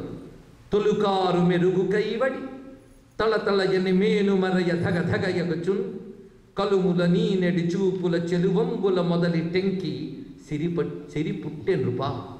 పోతన గారి పద్యం అండి ఇది. సుఖయోగేంద్రుడు పరీక్ష మహారాజుకు చెప్తున్నారట. తొలుకారు మెరుగు కైవడి, అన్ని తెలుగు మాటలే, అందుకే కొంచెం అర్థం అవ్వడం కష్టం. తొలుకారు మెరుగు కైవడి, ఆ మేఘంలో మెరిసేటటువంటి మెరుపు వలె తళతళయని మేను మెరయా, మెరుపులాగా విద్యుల్లేఖేవ భాస్వర. అదండి మెరుపు తీగలా మెరిసిపోతూ తగదగయ్యనుచు కలుములని నెడి చూపుల. కలుములు, కలిమి అంటే సంపదలు, సంపదల్ని ఈయనే అంటే పుట్టించేటువంటి చూపులతో చెలువంబుల మొదలి టెంకి. చక్కటి మాట. టెంకి అనే మాట కొన్ని చోట్ల వాడాడండి. టెంకి అంటే ఆస్పదము, నివాసము అని అర్థం. నివాసం అంటే అర్థమైంది కదా, సంస్కృత పదం అది. టెంకి తెలుగు మాట. కనుక చెలువంబుల మొదలి టెంకి, సమస్త సౌందర్యములకి మూలాధారమైనటువంటి తల్లి అందులోంచి ఉద్భవించింది. అప్పుడు అమ్మవారిని దివ్యమైనటువంటి సింహాసనం పైన కూర్చోబెట్టారు. ముందు ఇప్పుడు అమ్మవారికి అభిషేకం చేయబోతున్నారండి. ఇంతవరకు మనం చెప్పుకున్నది లక్ష్మి ఆవిర్భావం, ఇప్పుడు లక్ష్మి అభిషేకం. ఇప్పుడు అభిషేకం చేయబడుతున్నటువంటి లక్ష్మీదేవిని కానీ ధ్యానిస్తే ఒక ప్రయోజనం ఉంది మనకి. ఈ పురాణం వింటే ఈ ప్రయోజనం ఉందని ఒక మాట చెప్తూ ఉంటారు. మనం ఏమనుకుంటామంటే అలా చెప్తారులేండి, వినాలని ఆకర్షించడం కోసం అలా చెప్తారు. మనల్ని ఆకర్షించాల్సిన అవసరం రుచులకే ఉందండి. వాళ్ళకి మనం ఇచ్చే సంభావనలు కావాలా? మనం బాగుపడతాం. ఆ కథ వినడం వల్ల మీకు తెలియకుండానే మీ మనస్సు మీరున్న స్థితిని మర్చిపోతుంది. శ్రద్ధగా వింటే, అది మాత్రం అండర్లైన్ చేసుకోవాలి. శ్రద్ధగా మీరు వింటే ఆ కథలో మీరు లీనమవుతారు. మీకు తెలియకుండా మీ మనస్సు ఒక భావంలో కలుస్తుంది. ఆ భావం మీ ప్రాణశక్తిలోకి ప్రసరించి మీ బ్రతుకుని మార్చుతుంది. అందుకు పురాణ కథలు వింటే ఫలితం ఇది. విన్నదైనా వినాలి. ఎందుకంటే బాగుపడవలసినంత బాగుపడే వరకు కూడా వినవలసినంతా వినాలండి. కనుక ఈ ఘట్టంలో మనం అమ్మవారికి మీరు ఇప్పుడు అభిషేకం చేయబోతున్నారు. దీన్ని పట్టాభిషేకం అని కూడా అనుకోవచ్చు. లక్ష్మీ పట్టాభిషేక ఘట్టం. ఇప్పుడు ఆవిర్భావ ఘట్టం ఏంది, పట్టాభిషేక ఘట్టం ఎలా చేస్తున్నారో చూద్దాం. మనకి తరునికి మంగళ స్నానంబు చేయుంతుమని పెట్టి ఇంద్రుడు అనర్ఘరమైన మణిమయ పీఠంబు. అమ్మవారికి ఇప్పుడు మంగళ స్నానం చేయించాలని ఇంద్రుడు ఆవిడ కూర్చోవడానికి అనువుగా మణిమయ పీఠంబు పెట్టి మంగళవతులైన వేలుప గరితలు విమలతోయ పూర్ణంబులయ్యున్న పుణ్యాహ కలశంబులిడిరి. మంగళవతులైన వేలుపు గరితలు అంటే దేవకాంతలు. దాసీభూత సమస్త దేవవనితాం. దేవకాంతలందరూ కూడాను నిర్మలమైనటువంటి ఆకాశగంగా జలాలని నింపినటువంటి కలశములు తీసుకొచ్చి దానిపైన పల్లవాలు పెట్టాలనుకున్నట్ట. అంటే అభిషేకం చేయాలంటే ముందు ఆ కలశాన్ని పవిత్రం చేయాలి. పుణ్యావచనం అంటాం కదా, అలా పవిత్రం చేయాలి. ఆ కుంభం సిద్ధం చేస్తున్నారు. దీని మీద ఆకులు పెట్టాలండి, పల్లవములు చిగుళ్ళు పెట్టాలి, పంచపల్లవాలు. వీళ్ళు కలశం సిద్ధం చేశారు, నీళ్లు పోశారు. పల్లవాలు ఏమిటి అంటే పల్లవములనిచ్చే భూమి. భూదేవి ఇచ్చింది పల్లవములు దానిపై పెట్టడానికి. ఆ తర్వాత అందులో పంచగవ్యాలు వేయాలి. ఇవన్నీ కూడా అభిషేక జలంలో కలపవలసిన వస్తువులు, ద్రవ్యములు. ఈ పంచగవ్యాలు ఎవరిచ్చారంటే కడిమి గోవులు పంచగవ్యంబులను నిచ్చే అన్నారు. ఇక్కడ కడిమి గోవులు అన్నప్పుడు ఇక్కడ కామధేనువులు పంచగవ్యాలు కూడా ఇచ్చేట. మలసి వసంతుడు మధువునొసగే, అందులో తేనెని వేయాలి. సాక్షాత్ వసంతుడే తేనెనిచ్చాడు. అప్పుడు ఇంక అభిషేకం చేస్తున్నారు ఈ జలంతో, ఆ పల్లవమును కలిపిన జలంతో అమ్మవారికి అభిషేకం చేయబోతున్నారు. దీనికి అభిషేకం చేయడానికి సిద్ధంగా ఉన్నది ఎవరు అంటే గంగాజ్యా సరితస్థోయై స్నానార్థముపతిస్థిరే దిగ్గజా హేమపాత్రస్తమాదాయ విమలంజలం స్నాపయాం చక్రిరే దేవీం సర్వలోక మహేశ్వరీం అని వర్ణిస్తున్నది విష్ణు పురాణం. మొత్తం దేవకాంతులు ఈ కలశములు సిద్ధం చేసి పట్టుకుంటే దిగ్గజాలు వచ్చేటండి. అష్ట దిక్కుల నుంచి దిగ్గజాలు వచ్చాయి. వచ్చి అవి తమ తుండములతో ఆ కలశాలని పట్టుకుని అమ్మపై అభిషేకం చేస్తున్నాయి. ఇలా దిగ్గజాలు అమ్మని అభిషేకిస్తూ ఉంటే తడిసిపోయింది ఆ తల్లి. ఆ తడిసిపోయి ఉన్నటువంటి అమ్మవారిని ఎవరైతే ధ్యానిస్తారో ప్రాతకాలంలో లేచి వారి దరిద్రాలని పోతాయని శంకర భగవత్పాదుల వారు చెప్తారు కనకధారా స్తోత్రంలో. దిగ్గస్థిభి కనక కుంభముఖావసృష్ట స్వర్వాహిని విమల చారు జల ప్లుతాంగీ ప్రాతర్నమామి జగతాం జననీం అశేష లోకాధినాథ గృహిణీం అమృతాబ్ధిపుత్రీం కమలే కమలాక్షవల్లభే. ఈ కమలే కమలాక్షవల్లభే అనే మాట లక్ష్మీ మంత్రం తెలిసిన వాళ్ళకి తెలుస్తుంది. గురువుగారు అక్కడ వేశారు ఆ మంత్ర రహస్యాన్ని. కమలే కమలాలయే అని మొదలవుతుంది ఆ మంత్రం. మంత్రమంతా సభల్లో చెప్పకూడదు కనుక మంత్రం చెప్పట్లేదు నేను. ఆ రహస్యాన్ని పెట్టారు గురువుగారు అక్కడ. మొత్తానికి ఆ తల్లి దిగ్గజముల చేత అభిషేకింపబడుతున్న గజలక్ష్మి స్వరూపాన్ని ఇక్కడ మనం చూస్తున్నాం. ఈ అభిషేకం అయింది. అభిషేకం తర్వాత ఇంకా అనేక కానుకలు ఇస్తున్నట్ట. అయితే అభిషేకం చేసేటప్పుడు మంత్రాలు చదవాలి కదా. మంత్రములు చదువుతున్నారు ఎవరు అంటే సప్తర్షులు మొదలైన దేవర్షులందరూ అక్కడ ఉన్నారండి. తాం తుష్టుర్ముదాయుక్త శ్రీ సూక్తేన మహర్షయ. మహర్షులందరూ శ్రీ సూక్తములు చదువుతున్నారు. ఇక గంధర్వులు అప్సరసులు మొదలైన వారందరూ కూడాను సందడి చేస్తూ ఉన్నట్ట. మంగళవాద్యములు మోగిస్తున్నారు, గానములు చేస్తూ ఉన్నారు. మునులు కల్పంబు చెప్పి ముగిలి గములు పనవ గోముఖ కాహళ పటఘము రజ శంఖ వల్లకి వేడుని స్వనమునిచ్చే. ఇక మంగళవాద్యాలు మోగించిన వాళ్ళు ఎవరు అంటే ముగిలి గుములు అనే మాట వేశారు ఇక్కడ పోతన గారు. మొగిలి గుములు అంటే మబ్బులు గుంపులు అంటే పర్జన్య దేవతలు అద్భుతమైన మంగళవాద్యాలు మోగిస్తూ ఉన్నట్ట. పాడిరాడిరి గంధర్వ పతులు సతులు పండిత సుక్తుల తోడుత తుండంబులు సాచి తీర్థతోయములెల్లన్ కుండముల ముంచి దిగ్వేదండంబులు జలక మార్చే తరుణీమణికిన్ అన్నారు. చూడండి, పండిత సుక్తుల తోడుత ఋషులు చదువుతున్నటువంటి మంత్రసూక్తములతో తుండంబులు సాచి, ఆ తుండములు సాచి అభిషేకం చేస్తూ ఉన్నాయి ఏనుగులు. అభిషేకం పూర్తయింది. ఇంకా దేవతలందరూ అమ్మవారికి కానుకలు ఇస్తున్నారండి. ఆ కానుకలు ఎవరెవరు ఏమిస్తున్నారో చూపిస్తున్నారు. క్షీరోదో రూపధ తవ్యై మాలా మమ్లాన పంకజ దదో విభూషణాన్యంగే విశ్వకర్మ చకార నవ్య మాల్యాంబరధరా స్నాతా భూషణ భూషిత పశ్యతాం సర్వదేవానాం. అప్పుడు ఆ తల్లికి ఎవరెవరు ఏమిస్తున్నారో చెప్తున్నారు చూడండి. కట్టంగ పచ్చని పట్టు పుట్టము దోయి ముదితకు తెచ్చి సముద్రుడిచ్చే. క్షీరసాగర అధిదేవత సముద్రుడు, ఆయన ఇప్పుడు తండ్రి. పుట్టింటి వారు తెచ్చినటువంటిది ఏమిటి అంటే పట్టు పుట్టము దోయి అంటే పట్టు బట్టల జంటట. ఎందుకంటే ఎప్పుడు ఒక్క వస్త్రం పెట్టకూడదు ముత్తైదుకు పెట్టేటప్పుడు. అందుకే 2 బట్టలు, పట్టు పుట్టము దోయి అన్నారు ఇక్కడ. ఆ 2 ఇచ్చేట వస్త్ర యుగ్మం సమర్పయాము కదండి, అది తెచ్చి ఇచ్చాడు ఎవరు? తండ్రి. మత్తాళి నికరంబు మధువానమూగిన వైజయంతి మాల వరుణుడిచ్చి, వరుణదేవుడు వచ్చి ఒక వైజయంతి మాలికని అమ్మవారికి సమర్పించుకున్నాడు. కాంచనకేయూర కంకణ కింకిణీ కటకాదులను విశ్వకర్మ ఇచ్చి, బంగారాభరణాలన్నింటినీ కూడా విశ్వకర్మ తీసుకొచ్చాడు. విశ్వకర్మ అంటే తెలుసు కదా, దేవశిల్పి. ఆయన అవన్నీ తీసుకొచ్చి ఇచ్చాట. భారతి ఒక మంచి తారహారము నిచ్చే, సరస్వతీదేవి ఒక నక్షత్రహారాన్ని ఇచ్చిందిట. పాణిపద్మము నిత్య పద్మభవుడు, అమ్మకి పద్మాలు ఇష్టం కనుక చేత్తో పట్టుకోవడానికి బాగుంటుంది ఒక వాడని పద్మాన్ని బ్రహ్మదేవుడిచ్చాట. కుండలి బ్రజంబు కుండలమ్ములనిచ్చి, కుండలి బ్రజం అంటే నాగదేవతలు, నాగదేవతలు అమ్మవారికి కుండలాలు ఇచ్చారట. శృతులు భద్రమైన నుతులు చేసే, వేదములు రూపాలు ధరించి అమ్మవారిని స్తోత్రం చేస్తూ ఉన్నాయట. ఎల్లలోకములకు ఏలిక సానెవై బ్రతికదనుచు దిశలు పలికెన దిప. ఇక దిగ్దేవతలందరూ కూడా సమస్త లోకాలకు నీవు రాణివి, మహారాణివి అని కీర్తించారట. అప్పుడు ఆ తల్లి ఇంకా లేవబోతోందండి సింహాసనం నుంచి. అప్పుడు ఒక్కసారి భువనాలన్నింటినీ చూసిందట ఆమె. ఆ ప్రపంచాన్ని చూసినప్పుడు అమ్మ చూపులు పరచుకుంటున్నాయట ప్రపంచంపై. అప్పుడు అమ్మ భావన ఎలా ఉంటుందనేది పోతన గారు భావించారు. ఒక అద్భుతమైన పద్యాన్ని చెప్తున్నారు ఇక్కడ. భావించి ఒక మాటు బ్రహ్మాండమంతయు ఆటల బొమ్మరిల్లని తలంచు, పోలించి ఒక మాటు భువనంబులన్నీయు తన ఇంటిలో దొంతులని తలంచు, పాటించి ఒక మాటు బ్రహ్మాది సురలను తన ఇంటిలో బొమ్మలని తలంచు, కొనకొని ఒక పాటు కుంభిని చక్రంబు నలవడ బొమ్మపీటని తలంచు, సొలసి యొక్క మాట సూర్యేందు రోజుల నచడి దీపకళికలను తలచు, భామ యొక్క మాటు భారతీ దుర్గలను ఆత్మసఖులటంచు నాదరించు. ఇక్కడ అమ్మ సమస్త లోకాలని పాలిస్తున్నది, అలాగా ఒక ఆటలా పాలిస్తుంది కనుక సమస్త ప్రపంచము అమ్మకు క్రీడా వస్తువే. ఎలాగైతే చిన్నపిల్లలు బొమ్మలాటలు ఆడుకుంటారో అలాగే ఈ తల్లి ప్రపంచాన్ని ఒక ఆటలా నడిపిస్తుంది. కానీ ఈ ప్రపంచమంతా కూడా ఎలా కనబడుతుందంటే బ్రహ్మాండమంతయు ఆటల బొమ్మరిల్లని తలంచు. ఇది ఒక బొమ్మరిల్లుగా అనుకుంటుంది. పైకి భువనములు ఉన్నాయి, చతుర్దశ భువనాలు ఒక వరుస పెట్టి పేర్చబడి ఉన్నాయి కదా. ఒక వరుసల్లో తన ఇంటిలో దొంతులని తలంచు, బొమ్మలు పెట్టుకోవడానికి పెట్టుకున్న అల్మైరాల్లాగా అనుకుంటుంది. పెట్టండి ఆ దొంతులు మన బొమ్మరిళ్ళల్లో బొమ్మ కొలువుల్లో పెట్టుకుంటే ఒకదాని మీద ఒకటి, ఇవన్నీ ఆ భువనములన్నీ దొంతుల్లా అనుకుంటుంది. ఇక బొమ్మలు ఎవరు అంటే బ్రహ్మాది సురులను తన ఇంటిలో బొమ్మలని తలంచు. బ్రహ్మాది దేవతలందరూ కూడా ఈ ప్రపంచమనే ఇంటిలో, ఇది ఇల్లు ఎవరిదండి? ఆవిడిది.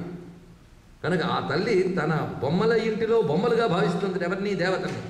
గొనకొని యొక్క మాట కుంభిని చక్రము అలవడ బొమ్మపీటని తలంచు. ఈ భూమిని ఆవిడ ఒక బొమ్మపీటలాగా భావిస్తుందట. ఈ బొమ్మపీటకి వెలుగు కనబడడం కోసం పెట్టి 2 దీపాలలాగా సూర్యుడిని చంద్రుడిని చూసిందట. చూడండి ఎంత చక్కగా చూపించారు. ఎందుకంటే ఈ భూమి అనేటువంటి పీటల మీద ఉన్న బొమ్మలన్నీ కనబడాలంటే 2 దీపాలు ఉండాలి మనకి. కనుక సూర్యదీపం, చంద్రదీపం. భామ యొక్క మాట, ఇంకా ఆవిడతో పాటు కలిసి ఆడుకునే వాళ్ళు ఉండాలి కదా. ఒక్కరు ఏం ఆడుకుంటారు? 2-3 పిల్లలు కలిసి ఆడుకుంటే బాగుంటుంది. అలాగా ఈవిడితో పాటు కలిసి ఆడుకునే వాళ్ళు 2 దొరికేట ఆవిడికి. వాళ్ళు ఎవరు అంటే భారతీ దుర్గలను ఆత్మసఖులటంచు ఆదరించు. సరస్వతీదేవి దుర్గ ఆమెకి ఆడుకోవడానికి పనికొచ్చే స్నేహితుల్లా దొరుకుతుంది. అంటే వాళ్ళు ముగ్గురు కలిసి ఆడే ఆటే ఈ ప్రపంచం. గుర్తుపెట్టుకోండి, ఆ ముగ్గురమ్మలు కలిసి ఆడే ఆటే ఈ ప్రపంచం అంతా కూడా. ఈ ముగ్గురమ్మల స్వరూపం ఒకే తల్లి, అది మళ్ళీ తెలుసుకోవాలి. ఆ తల్లినే మనం ఇక్కడ మహాలక్ష్మి అని ఆరాధిస్తున్నాం. మీరు ముగ్గురమ్మల్లో ఏ తల్లిని ఆరాధించినా ఆ తల్లి ముగ్గురమ్మల స్వరూపాన్ని ఉపాసించాలి. ఇది ఉపాసనా విధి. ఇది తెలుసుకోవాల్సిన ముఖ్యమైన అంశం. కనుక ఇక్కడ మహాలక్ష్మి ముగ్గురమ్మలకు మూలపుటమ్మ అయినటువంటి మహాశక్తి. ఆవిడ వీళ్ళిద్దరితో కలిసి ఆడుతుందట. అందుకే మొదటే చెప్పారు పోతన గారు, భారతీ గిరిసుతలతో నాడు పూబోడి తామరలందుండెడి ముద్దరాలు జగములు మన్నించు ఇల్లాలు అని వర్ణించారు కదా. కనుకనే వారితో కలిసి ఆడుకుంటుందట. ఆడు తర్వాత అలాంటి తల్లి ప్రపంచాన్ని ఇలా చూసి తన చేతిలో ఒక ఉత్పలమాల పట్టుకుంది. 2 ఉత్పలమాల అంటే నల్ల కలువ పూల దండ, ఇది వరమాల. ఈ వరమాలని స్వీకరించింది. చెంచరీ కన్నికర్ర ఝంకార నినదంబు తనరు ఉత్పలముల దండ పట్టి మేఘ కోటి నడుమ మెరుగు పుత్తడి మాట్కి సురల నడుమ నిలిచే సుందరాంగి. ఆ తల్లి ఆ మాల పట్టుకుని నిలబడినప్పుడు ఎలా ఉందంటే చుట్టూ దేవతలు ఉన్నారు, మధ్యలో మహాలక్ష్మి, ఆ మాల పట్టుకుని నిలబడింది. ఇది ఎలా ఉందంటే మబ్బుల గుంపుల మధ్యలో మెరుపు తీగ నిలబడ్డట్టు ఉందండి. అలాంటి వరమాల పట్టుకుని బయలుదేరింది ఆ తల్లి. ఎవరి మెడలో వేస్తుంది? ఒక్కొక్కరు చూస్తున్నట్ట. అమ్మ ఎవరిని వరిస్తుందండి?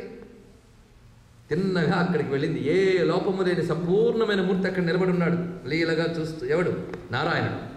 సాధు రక్షకుండు షడ్వర్గరహితుండు నాథుడయ్యనేని నడవనూపు ఇతడే భర్త అనుచు ఇంతి సరోజాక్ష పుష్పదామకుమున పూజ చేసే.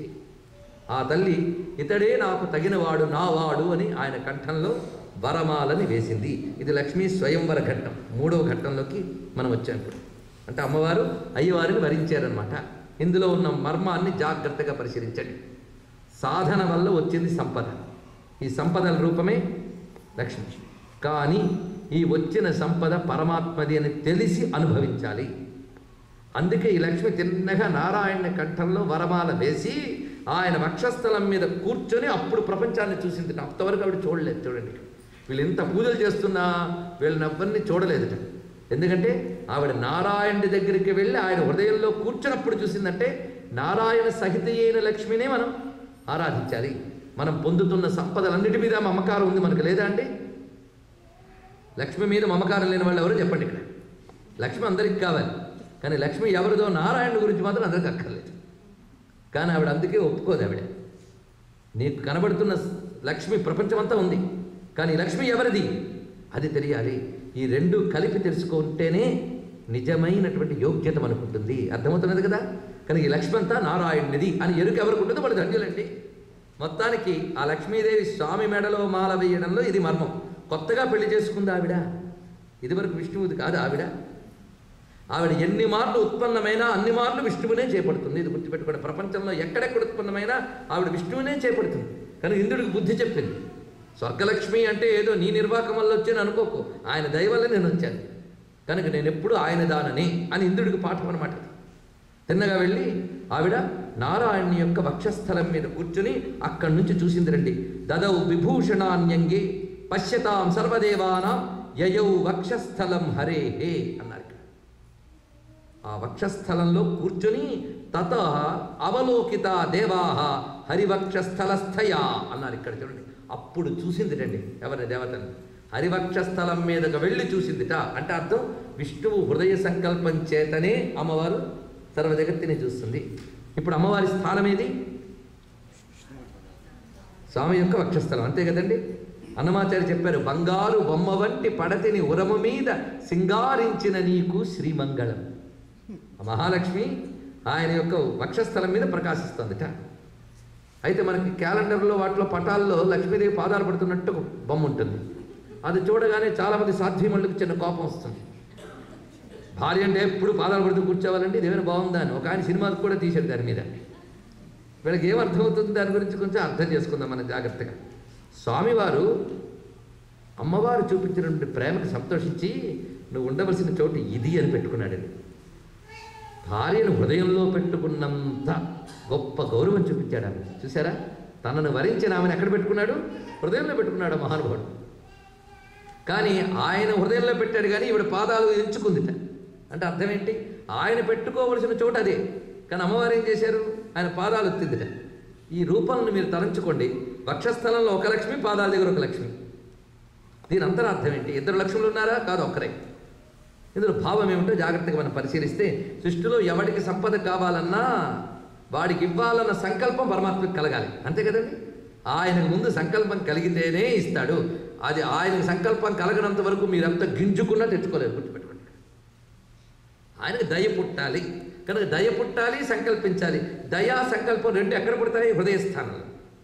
కనుకనే ఆయన హృదయంలో లక్ష్మి ఉంది అంటే ఆయన హృదయంలో ఉన్న సంకల్పశక్తి. సంకల్పశక్తి ఇచ్ఛాజ్ఞాన క్రియాత్మకంగా 3గా ఉంటుంది.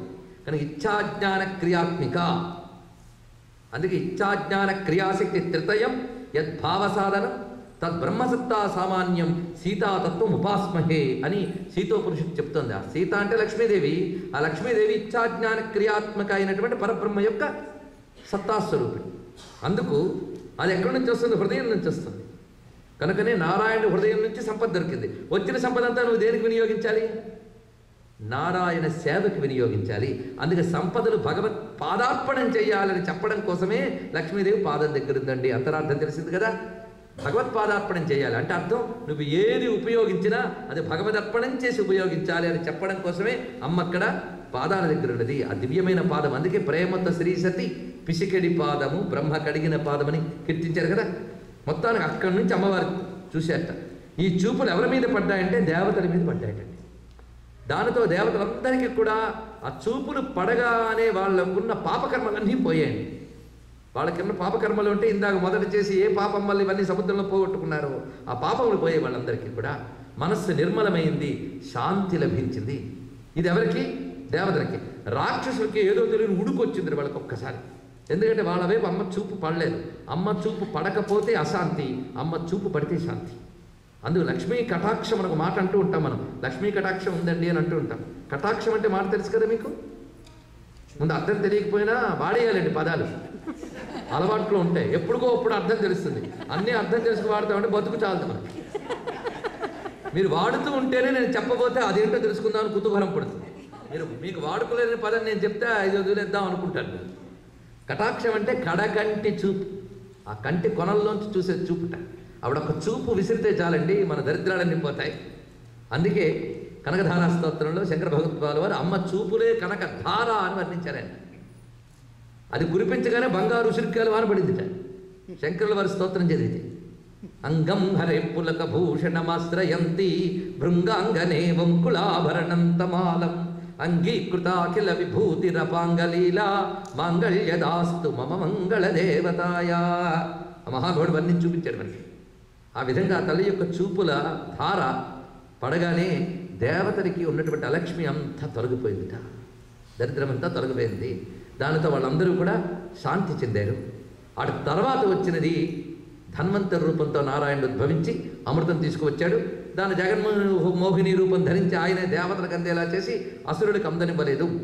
ముందుకు మనం ఏమంటామంటే దేవపక్షపాతి అని అంటాం. అసురులకు అమృతం మాత్రం అందకూడదండి. సంపదలు అందుకున్నారు చాలా, అమృతం మాత్రం ఇవ్వలేదే. ఎందుకంటే అసురులు అమరులైపోతే ప్రపంచానికి ప్రమాదం, అంతే కదా. దేవతలకు మరో పేరు ఉందండి, సురలు. సురలు అంటే మొన్న మధ్య వాడు ఉన్నాడు సురాపానం చేశాడు కానీ సురలు అంటే మన పదాలకు అర్థాలు మనం జాగ్రత్తగా తెలుసుకోవాలి. సుర అనే మాటకి సుమ్ రాతి ఇది సురహ. సుమ్ అంటే మేలు మంచి అని అర్థం. సుగుణం సుశీల అని వాడతాం కదా. సు అంటే మేలు మంచి, రాతి అంటే ఇచ్చుట. సుమ్ రాతి మేలుని ఇచ్చేవారు సురలు. దేవతలు అంటే ఎవరో కాదండి, అనేక ప్రకృతి శక్తులు ఉన్నాయా మనకి. ఈ ప్రకృతి శక్తులు నియామకులే దేవతలు. దేవతలు అంటే ఏంటి కాన్సెప్ట్ మీకు తెలియాలి అసలు. హిందూ మతంలో దేవతలు ఎక్కువ మంది అండి అని కాదు. హిందూ మతంలో దేవతలు కాదు, దేవతలు ఎక్కువ మంది ఉన్నారు. వాళ్ళని తెలుసుకున్న తెలివైన మతం హిందూ మతం. మీరు తెలుసుకోండి. ఉన్న దేవతలను తెలుసుకున్నారే తప్ప వీళ్ళేం దేవతలను తయారు చేయలేదు. తయారు చేసిన దేవతలను హిందువులు పూజించరండి. నిన్న మొన్న లేకుండా వాళ్ళు కూడా తయారై ఏదో పుస్తకం ఇచ్చాడు కనుక ఆ పుస్తకాన్ని ఎత్తుకెత్తుకుని అది ఇచ్చిన వాడిని దేవుడు అనుకునే మతం కాదు హిందూ మతం. ఉన్న దేవతలను మనం ఆరాధిస్తున్నాం. ఉన్న దేవతల్ని తెలుసుకున్న మతం హిందూ మతం. ఇది గుర్తుపెట్టుకుని హిందూ మతం డెఫినేషన్. అనేక ప్రకృతి శక్తులు ఉన్నాయి. మీ ఇంట్లో వాటర్ సప్లై చేయడానికి వాటర్ డిపార్ట్మెంట్ ఉంది ఊళ్ళో. ఎలక్ట్రిసిటీ సప్లై చేయడానికి ఎలక్ట్రికల్ డిపార్ట్మెంట్ ఒకటి ఉంది. గ్యాస్ సప్లై చేయడానికి గ్యాస్ డిపార్ట్మెంట్ ఉంది, అవునా లేదా? ఇలాగ మీ ఇంటికి సప్లై చేయడానికి ఒక్కొక్క డిపార్ట్మెంట్ ఉంది. ఆ డిపార్ట్మెంట్లో ఉన్నాయో మీకు తెలియదు కానీ మీరు పే చేయాల్సిన పే చేస్తున్నారు, ఇంటికి వచ్చేస్తుంది. నీరు కనబడుతుంది కానీ డిపార్ట్మెంట్ కనబడట్లేదు. వాడుతున్న కరెంట్ మీరు అనుభవిస్తున్నారు కానీ కరెంట్ డిపార్ట్మెంట్ కనబడట్లేదు కదా లేదంటారా? మీ ఇంటికి సప్లై చేయడానికి ఇంత డిపార్ట్మెంట్ అవసరమైతే ఈ ప్రపంచమనే ఇంటికి సప్లై చేయడానికి ఎన్ని డిపార్ట్మెంట్లు అవసరమవుతాయో గుర్తుపెట్టుకోండి. ఆ డిపార్ట్మెంట్లే దేవతలంటే అర్థం చేసుకోండి. మీరు పే చేయాల్సింది నీరు పైపులోంచి వస్తుందని పైపుకి డబ్బు కడతారా, డిపార్ట్మెంట్ డబ్బు కడతారా? కనుకనే మీరు అనుభవించడానికి ఇంట్లో నీరు కోసం డబ్బు కడుతున్నారే, నిప్పు కోసం డబ్బు కడుతున్నారే, గాలి కోసం డబ్బు కడుతున్నారు, వెలుగు కోసం డబ్బు కడుతున్నారు. కానీ మీరే డబ్బు కట్టకుండా ప్రపంచం నిండా ఇవి దొరుకుతున్నాయా లేదా? దానికేం కడుతున్నారు చెప్పండి. ఇక్కడ దానికేం కడుతున్నారు? ఇంట్లో వాడడానికి కడుతున్నారు కానీ ప్రపంచంలో ఇవన్నీ ఇచ్చిన వాడికి ఏం కడుతున్నారు మీరు? దానికి కట్టాలి. డబ్బు కట్టకుండా వాడితే వాడు దొంగ. అందుకే భగవద్గీతలో గొప్ప మాట చెప్పాడు. యజ్ఞం చేయకుండా తినేవాడు దొంగ టైటిల్ ఇచ్చాడండి కృష్ణ పరమాత్మ. స్తేన ఏవ సహ అన్నాడు. స్తేన ఏవ సహ, వాడు దొంగ అన్నాడు. కనుకనే ఇవన్నీ ఇచ్చిన వాళ్ళకి మనం ఏమి ఇవ్వాలి? వాళ్ళకి ఏమీ ఇవ్వక్కర్లేదు. నమస్కరించి భక్తితో ఆరాధిస్తే చాలా దేవతలు సంతృప్తి చెందుతాడు. ఇది ఒక్కటి మనం చేయాలి. కనుక దేవతలంటే ఈ ప్రాపంచిక ప్రాకృతిక వ్యవస్థని నడిపేవాళ్ళు దేవతలు. వాళ్ళకి ఆ శక్తినిచ్చే తల్లి ఎవరో ఆవిడ లక్ష్మి. ఆ తల్లి ఎవరిదో ఆయన నారాయణ. అర్థమైంది కదా. లక్ష్మీనారాయణుడు దేవతలు అంటే కాన్సెప్ట్ మనకి. దేవతలకే దేవుడు ఆయన. ఆయన యొక్క శక్తి స్వరూపిణి, ఆయన ఆశ్రయించుకుని ఉన్నటువంటి తల్లి మహాలక్ష్మి. ఇది అనమాట కూడా ఉన్నటువంటి విషయం. కనుకనే దేవతలు సురలు, మంచిని కలిగించే లక్షణం ఉంది కనుక వాళ్ళనే నారాయణుడు కాపాడుతాడు. ఎందుకంటే మేలు కలిగించే వాళ్ళని కాపాడితే ప్రపంచానికి మేలు కలుగుతుంది. వీళ్ళు అసురులు. వీళ్ళు అసురులు అంటే వాళ్ళకి ఎన్ని శక్తులు వచ్చినా ఒక్కదానికే వాడతారు. దేనికి? వాళ్ళ స్వార్థం కోసం. వాళ్ళ స్వార్థం తీరడం కోసం 10 మందిని హింసేనే చేస్తారు. వీళ్ళు అసురులు. కనుక అసురులు సురులు ఎప్పుడూ ఉన్నారు, పోయారు కదా, ఇప్పటికీ ఉన్నారని మీకే తెలుసుంటుంది. ప్రపంచంలోనే అసురాసుర రెండు ఉంటాయి. దేవాసుర సంఘర్షణ ఎప్పుడో ఒకప్పుడు అయిపోయింది కదా, ఇప్పటికీ జరుగుతూనే ఉంది ప్రపంచంలో దేవాసుర సంఘర్షణ. మనలో కూడా దేవాసుర సంఘర్షణ జరుగుతుంది. కానీ భగవంతుడు ఎప్పుడు దేవతలకే పక్షపాతి. అవునా లేదు? దేవపక్షపాతి, అసురు పక్షపాతి కాదు. కష్టపడ్డారు కనుక వాళ్ళకున్న వస్తువులు పంచుకున్నారు కనుక అమృతం ఇవ్వడానికి మాత్రం వాళ్ళు అర్హులు కాదండి. అసురులు అర్హులు కాదు. దీన్ని బట్టి మీరు తెలుసుకోవాల్సింది ఏంటంటే అల్టిమేట్ రిజల్ట్ అయినటువంటి అమృతం దేవతలకే దొరుకుతుంది. దేవాసురులు ఎక్కడో లేరు, మీలోనే ఉన్నారు. నేను ముందే హింట్ ఇచ్చాను మీకు, శ్రద్ధగా విన్న వాళ్ళకి తెలుస్తుంది. ఏమని? అసురు గుణము అంటే రజోగుణం, తమోగుణం. దేవగుణం అంటే సత్వగుణం. ఈ మూడు మనలో ఉన్నాయో లేదో చెప్పండి. రజోగుణం ఉంటేనే నేను అనే భావం కలుగుతుంది, అహం వస్తుంది, కోరిక, క్రోధము అన్నీ దానివల్ల వస్తాయి. ఇవి మనల్ని మొదలు ఉంటాయి. అలాగే తమో గుణం ఉంటేనే మరికొన్ని ఉంటాయి, నిద్ర ఇత్యాదులు. అయితే ఉపన్యాసాల్లో రాకూడదు. అది ఇళ్లలో వస్తే పర్వాలేదు, కానీ మనకు అక్కడే వస్తుంది. ఏం చేస్తాం? తమో గుణ లక్షణం ఉన్నవాడు జ్ఞానం వచ్చే టైంలో నిద్రపోతాట. ఎందుకంటే సత్వగుణం ఉంటే జ్ఞానం వస్తుంది. ఏ విషయమైనా తెలుసుకుంటే మీరు సత్వగుణం వల్లే తెలుస్తుంది. ఓ లెక్క అర్థం కావాలన్నా ఆ టైంలో మీరు సత్వగుణం లేవాలి. ఆ టైంలో తమో గుణం వస్తే లెక్క కూడా అర్థం కాదు, ఆ టైంలో నిద్రపోతాడు. అర్థమైందా? కనుక ఉన్నాయో లేవో చెప్పండి. 3 ఉన్నాయి. ఇందులో 2 బాగా పెరిగిపోయి 3 తగ్గిపోతే అదే రాక్షత్వం, మరొకటి కాదు. ఆ రాక్షస గుణములు ఉన్న వాళ్ళకి మోక్షము రాదు. మోక్షమే కదా అమృతం, అది జగన్నాథుడు పంచవలసిందే. వీళ్ళు ఎందుకు పొందలేరు అంటే వాళ్ళకి జగన్మోహిని కనబడింది కానీ జగన్నాథుడు కనబడలేదు. అదే అర్థమైనట్టు వాళ్ళు మోహితుడే పేరు. వాళ్ళు ఆ జగన్మోహన్ని చూస్తూనే జగన్నాథుడు అనుకున్నారు దేవతలు, జగన్మోహిని అనుకున్నారు రాక్షసుడు. సత్యం తెలుసుకోలేని వాడే అసురుడు. గుర్తుపెట్టుకోండి. తెలుసుకోలేకపోయారు వాళ్ళు. అదే మోహం అంటే మరొకటి ఏమిటి? కనుక అసురు ప్రవృత్తి ఎప్పుడూ కూడా జగన్నాథుడు ఎదురుగా కనబడ్డా జగన్మోహిని అనుకుంటుంది తప్ప జగన్నాథుడిని తెలుసుకోలేదు. ఇది తెలుసుకోండి. ఈ కథలో ఇంత మర్మం ఉందమ్మా. అమృతం ఎవరి వల్ల వచ్చింది? లక్ష్మీదేవి ముందు వచ్చి అమృతానికి లైన్ క్లియర్ చేశారు ఆవిడ. అప్పుడు ధన్వంతరి రూపంలో నారాయణుడు వచ్చి అమృతం తెస్తే మోహిని రూపంలో పంచిపెట్టాడు. ఇదంతా మొత్తం క్షీరసాగర వదనం కథంతా మీకు చెప్పాను. ఇప్పుడు లక్ష్మీదేవి నారాయణని వరించినటువంటి స్వయంవర ఘట్టం, కళ్యాణ ఘట్టం, 2 ఘట్టములు కూడా అయిపోయాయి. ఇప్పుడు ఎన్ని ఘట్టాలు వచ్చాయి నాకు తెలిసి 4 ఘట్టాలు. ఆవిర్భావం, పట్టాభిషేకం, స్వయంవరం, కళ్యాణం. ఈ మొత్తంగా ఈ లక్ష్మీనారాయణ ఘట్టము శ్రవణం చేసిన వారికి ఐశ్వర్యాలు కలుగుతాయని ఫలశ్రుతిని కూడా మనకి విష్ణు పురాణం చెప్తున్నది. ఇందీవర దామమున ముకుందుని పూజించి తనకు కూడి వసింపన్ మందిరపుగా తద్భక్షమునంద సలజ్జా సుదృష్టి నాలోకించన్. ఇక్కడ పోతన గారి భావన చూద్దాం. ఆ హారం వేసి స్వామి వక్షస్థలం అలా చూస్తోందిట. నాకు ఆ రూమ్ కావాలి, అక్కడ కూర్చుంటాను అన్నట్టు చూస్తోందిట. అప్పుడు ఆ భావాన్ని వర్ణిస్తారండి పోతన గారు. లక్ష్మీనారాయణలు ఎదురెదురుగా ఉన్న భావం మన కళ్ళకు కట్టిస్తారు. మోహ రుచుల వలన ముద్దియ తల ఎత్తు, సిగ్గు వలన బాల శిరము వచ్చు, ఇంతి వెరగు వలన ఎత్తదు వంపదు, తనద ముఖము ప్రాణ దయితు చూసి. ఇది కళ్యాణ ఘట్టం అండి. కళ్యాణం వేళ స్వామి ముఖం చూడాలని చాలా పరవశ భావం కలుగుతుంది. ఎందుకంటే మహాసౌందర్య నిధానం. ఆయన ముఖం చూడాలని తలెత్తుతోందిట, కానీ సిగ్గు అడ్డు వచ్చి తల దించుతోందిట. అయితే తల ఎత్తి తల దించుతూ ఉంటే అంత పెద్ద ఆయన ముందు అలా తల దించని తల ఎత్తడం బాగుంటుందా అని తల దించాలేకపోతుంది, ఎత్తాలేక అలా ఉంచేసుకుంటుంది తల. ఈ భావాన్ని ఎంత దగ్గర వర్ణించారు చూడండి. అంటే స్త్రీకి సహజంగా సిగ్గుంటుందిట అని మన పురాణాల్లో వర్ణించారు. అందుకోసం ఆ బిడియంతో ఆవిడ తల ఎత్తి చూడలేక, చూడకుండా ఉండలేక అవస్థపడుతోందన్న విషయాన్ని ఎంత అద్భుతంగా చెప్పారో చూడండి. ఇక్కడ హరి చూచిన సిరి చూడదు, ఎంత చక్కటి భావం. హరిచూచిన సిరి చూడదు, సిరి చూచిన హరియు చూడ సిగ్గును పొందు నామానవాడు కూడా ఉంది.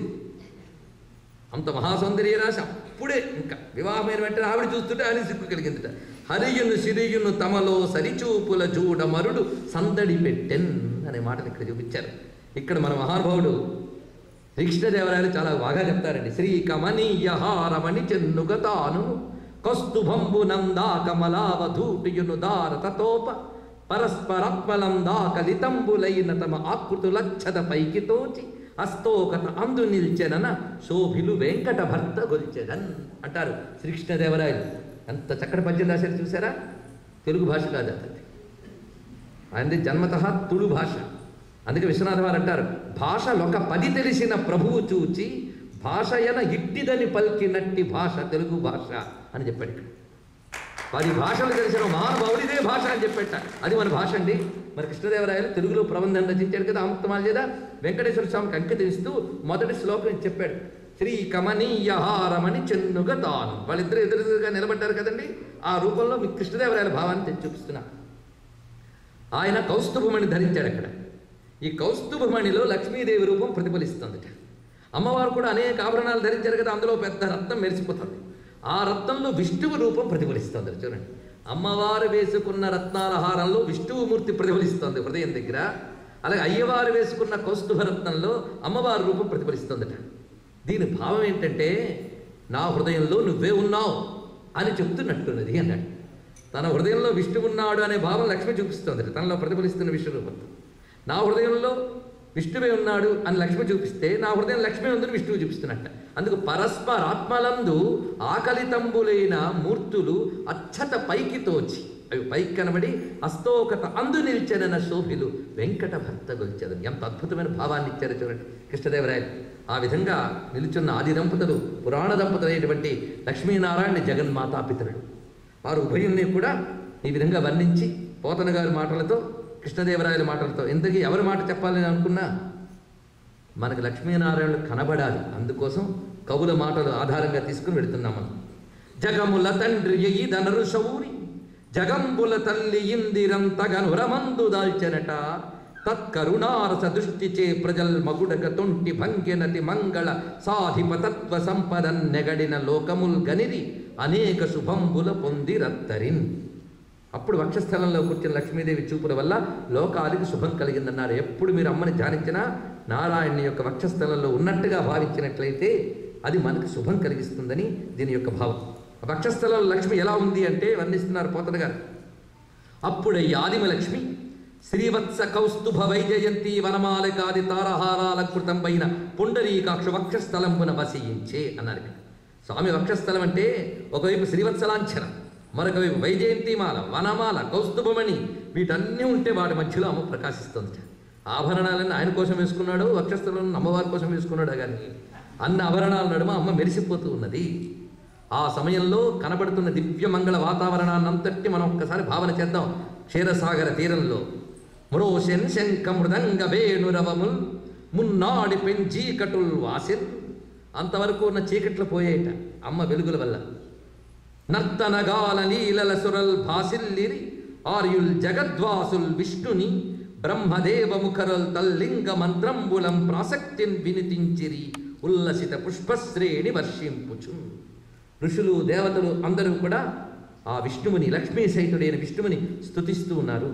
ఆ పాలవెల్లి కూతురు తీపుల జూపులను దోగి తిలకించి ప్రజల్ చేపట్టిరి సంపదలను ప్రాపించును మేలు జగము బ్రతికె నరేంద్ర అంటున్నారు సుఖయోగీంద్రుడు. ఆ పాలవెల్లి కూతురు, ఆ క్షీరసాగర కన్యక యొక్క చూపుల వల్ల అందరికీ సంపదలు కలిగాయి అనేటువంటి మాటను ఇక్కడ ప్రతిష్ఠ చేశారు. ఇక్కడ ఇంద్రుడు ఆ స్వామి వక్షస్థలంలో ఉన్న లక్ష్మీదేవిని ఉద్దేశించి ఒక అద్భుతమైన స్తోత్రం చేశారండి. ఈ స్తోత్రం మనకు విష్ణు పురాణంలో కనిపిస్తున్నది. ఈ మహాస్తోత్రం నిత్యపారాయణ యోగ్యమైనటువంటి గొప్ప స్తోత్రం ఇది. ఇది సమస్తమైన దరిద్రాన్ని పోగొట్టడమే కాకుండా లక్ష్మీదేవి యొక్క తత్వాన్ని పట్టిస్తుంది. అంత అద్భుతమైన స్తోత్రాన్ని ఇప్పుడు మీకు నేను చదువుతూ అర్థం చెప్తూ తీసుకువెళ్తాను. మనందరం కూడా ఆ స్తోత్ర ఫలాన్ని పొందుదాం. సమ్మతమైన ఇంద్రుడు చేసినటువంటి లక్ష్మీ స్తుతి ఇది వింటే చాలు సత్ఫలితాలు వస్తాయన్నారు. పైగా ఈ స్తోత్రం ఎందుకు చెప్తున్నానంటే తద్వారా మనం అమ్మ యొక్క వైభవాన్ని కూడా తెలుసుకోవచ్చు. నమామి సర్వలోకానాం జననీం అబ్ధి సంభవాం శ్రియం ఉన్నిద్ర పద్మాక్షి విష్ణువక్షస్థల స్థిత. సర్వలోకానాం జనని, అమ్మ ఎవరండి? సర్వలోకములకు తల్లి. అయ్యా తండ్రి. తల్లి అంటే అర్థం ఏమిటి? పోషించేది, రక్షించేది, అంతే కదండి. కారణమైనది. మన లోకంలో అమ్మ అనే కాన్సెప్ట్ ఏమిటి? నీకు ఎవరు కారణమో, నీకు ఎవరు పోషకమో, నీకెవరు రక్షమో, ఎప్పుడు నిన్ను ప్రేమిస్తూ నేను గమనించుకుంటూ ఎవరుంటారో ఆవిడే తల్లి కదా. సర్వ జగత్తునికి కారణమై, సర్వ జగత్తుని పోషిస్తూ, సర్వ జగత్తుని రక్షిస్తూ, సర్వ జగత్తుని కనిపెట్టుకుంటున్న దయాస్వరూపిణి అమ్మనకు ఇంకేమంటామంటే మనం. అందుకు ఆవిడ తల్లి. ఈ తల్లి లక్ష్మి, తండ్రి నారాయణుడు. అటువంటి లక్ష్మీదేవిని నమస్కరిస్తున్నారు. పద్మాలయాం పద్మకరాం పద్మపత్రిని భేక్షణాం వందే పద్మముఖీం దేవీం పద్మనాభ ప్రియాం అహం. పద్మనాభుని ప్రియురాయటువంటి పద్మస్వరూపుని. పద్మము అంటే వికసన లక్షణము, గుర్తుపెట్టుకోండి. అమ్మవారు పద్మంలో కూర్చుంటుంది, పద్మం పట్టుకుంటుంది. ఏమిటండి మన దేవుళ్ళు ఏదో ఒకటి పట్టుకు కూర్చుంటారని. ఆ పట్టుకు కూర్చున్న దానిలో ఒక తత్వం ఉంది, గుర్తుపెట్టుకోండి. పద్మం అంటే అర్థం ఏంటి? సంపూర్ణంగా వికసించడం అనేది. పద్మం ఐశ్వర్యానికి సంకేతము, పైగా సంపూర్ణ వికసనం. ఎప్పుడైనా సరే మనకి ఆరోగ్యం, ఉత్సాహం, డబ్బు అన్నీ ఉంటేనే మన ముఖాలు వెలిగిపోతాయి పద్మాలలాగా, లేకపోతే ముడుచుకుపోతాయి. అవునా లేదా? కానీ ముఖాలు వెలిగిపోతే పద్మాలలాగా హృదయం కూడా వికసించాలి. ముఖం ఎందుకు ముడిచిపోతుందో తెలుసా? దేవతలకు పద్మముఖులు అని పేరు. పద్మముఖం అనగానే పద్మం లాంటి ముఖం ఎందుకన్నారు? పద్మం లాంటి ముఖం అనుకుంటుందా? అప్పుడప్పుడు ఉండొచ్చు, ఎప్పుడు ఉండదు. కొందరు నవ్వుతూ ఉంటారు అప్పుడప్పుడు, అది కాదు. ఎప్పుడూ నవ్వడం దేవతలకు ఉంది. దరస్మేర ముఖాంబుజ అంటాం, నవ్వు. ఆ నవ్వును భలే వర్ణించారు కదండి శాస్త్రంలో. విష్ణువు ముఖంలో నవ్వు, లక్ష్మీదేవి ముఖంలో నవ్వు. దైవీ గుణం ఉన్న వాళ్ళ ముఖాల్లో నవ్వులు ఉంటాయి. వాళ్ళు ఎప్పుడూ నవ్వుతూనే ఉంటారు. నవ్వు దేనికి సంకేతం? ఆనందానికి సంకేతం. వాడు ఆనందంగా ఉన్నాడు. ఏంటంటే మొహం భలే వెలిగిపోతుంది, ఇవాళ హుషారుగా ఉన్నారా, ఏం జరిగింది ఏమిటి అని అడుగుతాం వెంటనే. అంటే ఏదో జరిగితే కానీ వీడికి ఆనందం రాదు. మహాత్ములు బయట జరిగే వాడితో సంబంధం లేకుండా ఎప్పుడూ ఆనందంగా ఉంటారు. అది వీరిద్దరికి ఉన్నటువంటి తేడా. కానీ ముఖమంతా ప్రసన్నంగా ఉండడం, చక్కగా వికసించడం. ముఖం ఎందుకు ముడిచిపోతుందంటే కోపంతో, అజ్ఞానంతో, సందేహంతో ముఖాలు ముడిచిపోవడానికి చాలా కారణాలు ఉన్నాయి. దరిద్రంతో, రోగంతో, రుష్టుతో, వీటన్నిటితో ముడిచిపోతుంది. ఇవేవీ లేకుండా ఆనందంగా ఉండడాన్నే లక్ష్మి అంటారు. అర్థమైంది కదా? ఆ ఆనందానికి ఏవేవి కారణమో అన్నీ లక్ష్మి. కానీ లక్ష్మి అనే కాన్సెప్ట్ చూడండి. అందుకే లక్ష్మి అనే పేరుకి అర్థం ఏంటి అది కూడా చెప్పాలి. ఇంత చెప్పి లక్ష్మి అనే పేరు చెప్పలేదంటే అనకూడదు కదా. లక్ష్మి అంటే అర్థం ఏంటి? శ్రీ అంటే మీకు అర్థం చెప్పేశాను నేను, ఆశ్రయశక్తి అని. లక్ష్మి అనే మాటకి అర్థం విష్ణు పురాణంలో చెప్పారు. లక్ష్యతే దృశ్యతే విశ్వం స్నిగ్ధదృష్ట్యాయం యయానిశం దేవీభూతాచ మహతి మహాలక్ష్మిశ్చ సా స్మృత అనే మాట చెప్పారు. మహాలక్ష్మి ఈ మాట చెప్తున్నారు ఇక్కడ. లక్ష్యతే దృశ్యతే విశ్వం. లక్ష్యము అనే మాట మీరు వింటారు కదా. లక్ష్యము, లక్షణము, లక్ష్యం అని రెండు ఉంటాయి. లక్ష్యము, లక్ష్యము అంటే చూడబడుట, చూచుట, రెండు అర్థాలు ఉన్నాయి. లక్ష్యతే దృశ్యతే విశ్వం. అమ్మ ఈ ప్రపంచాన్నంతటిని చూస్తూ ఉంటుందట, ఎప్పుడు చూస్తుందట. ఆమె చూడటం మానేస్తే ప్రపంచానికి వెలుగు లేదండి. అమ్మ చూస్తూ ఆ కడగంటి చూపులతో పాలన చేస్తూ ఉంటుందట. ఎలాగో స్నిగ్ధ దృష్ట్యా అని ఒక మాట వేశారు. స్నిగ్ధ అంటే స్నేహ, ప్రేమ ఇత్యాదులు. అమ్మ ప్రేమ ఏమిటి? కరుణ. కరుణామయమైన చూపులతో జగత్తును ఎప్పుడు చూచి కాపాడుతూ ఉంటుంది కనుక లక్ష్మి అని ఒక అర్థం. ఇంకొకటి లక్ష్యతే అని అర్థం. లక్ష్యతే అన్న మాటకి అందరూ దేన్ని లక్ష్యంగా పెట్టుకుని బతుకుతారో ఆవిడ లక్ష్మి. ఇది ఒక మాట, అద్భుతమైన అర్థం. అందరూ దేన్ని లక్ష్యంగా పెట్టుకుంటారండి చెప్పండి? జీవితానికి లక్ష్యం ఏది? ఒకప్పుడు డబ్బు సంపాదించిన లక్ష్యం అండి. ఇంటి నిండా డబ్బు తెచ్చుకున్నాక ఒంటి నిండా జబ్బు వచ్చింది, ఏం చేస్తాం అప్పుడు? ఇంకేం లక్ష్యం? ఆరోగ్యం లక్ష్యం.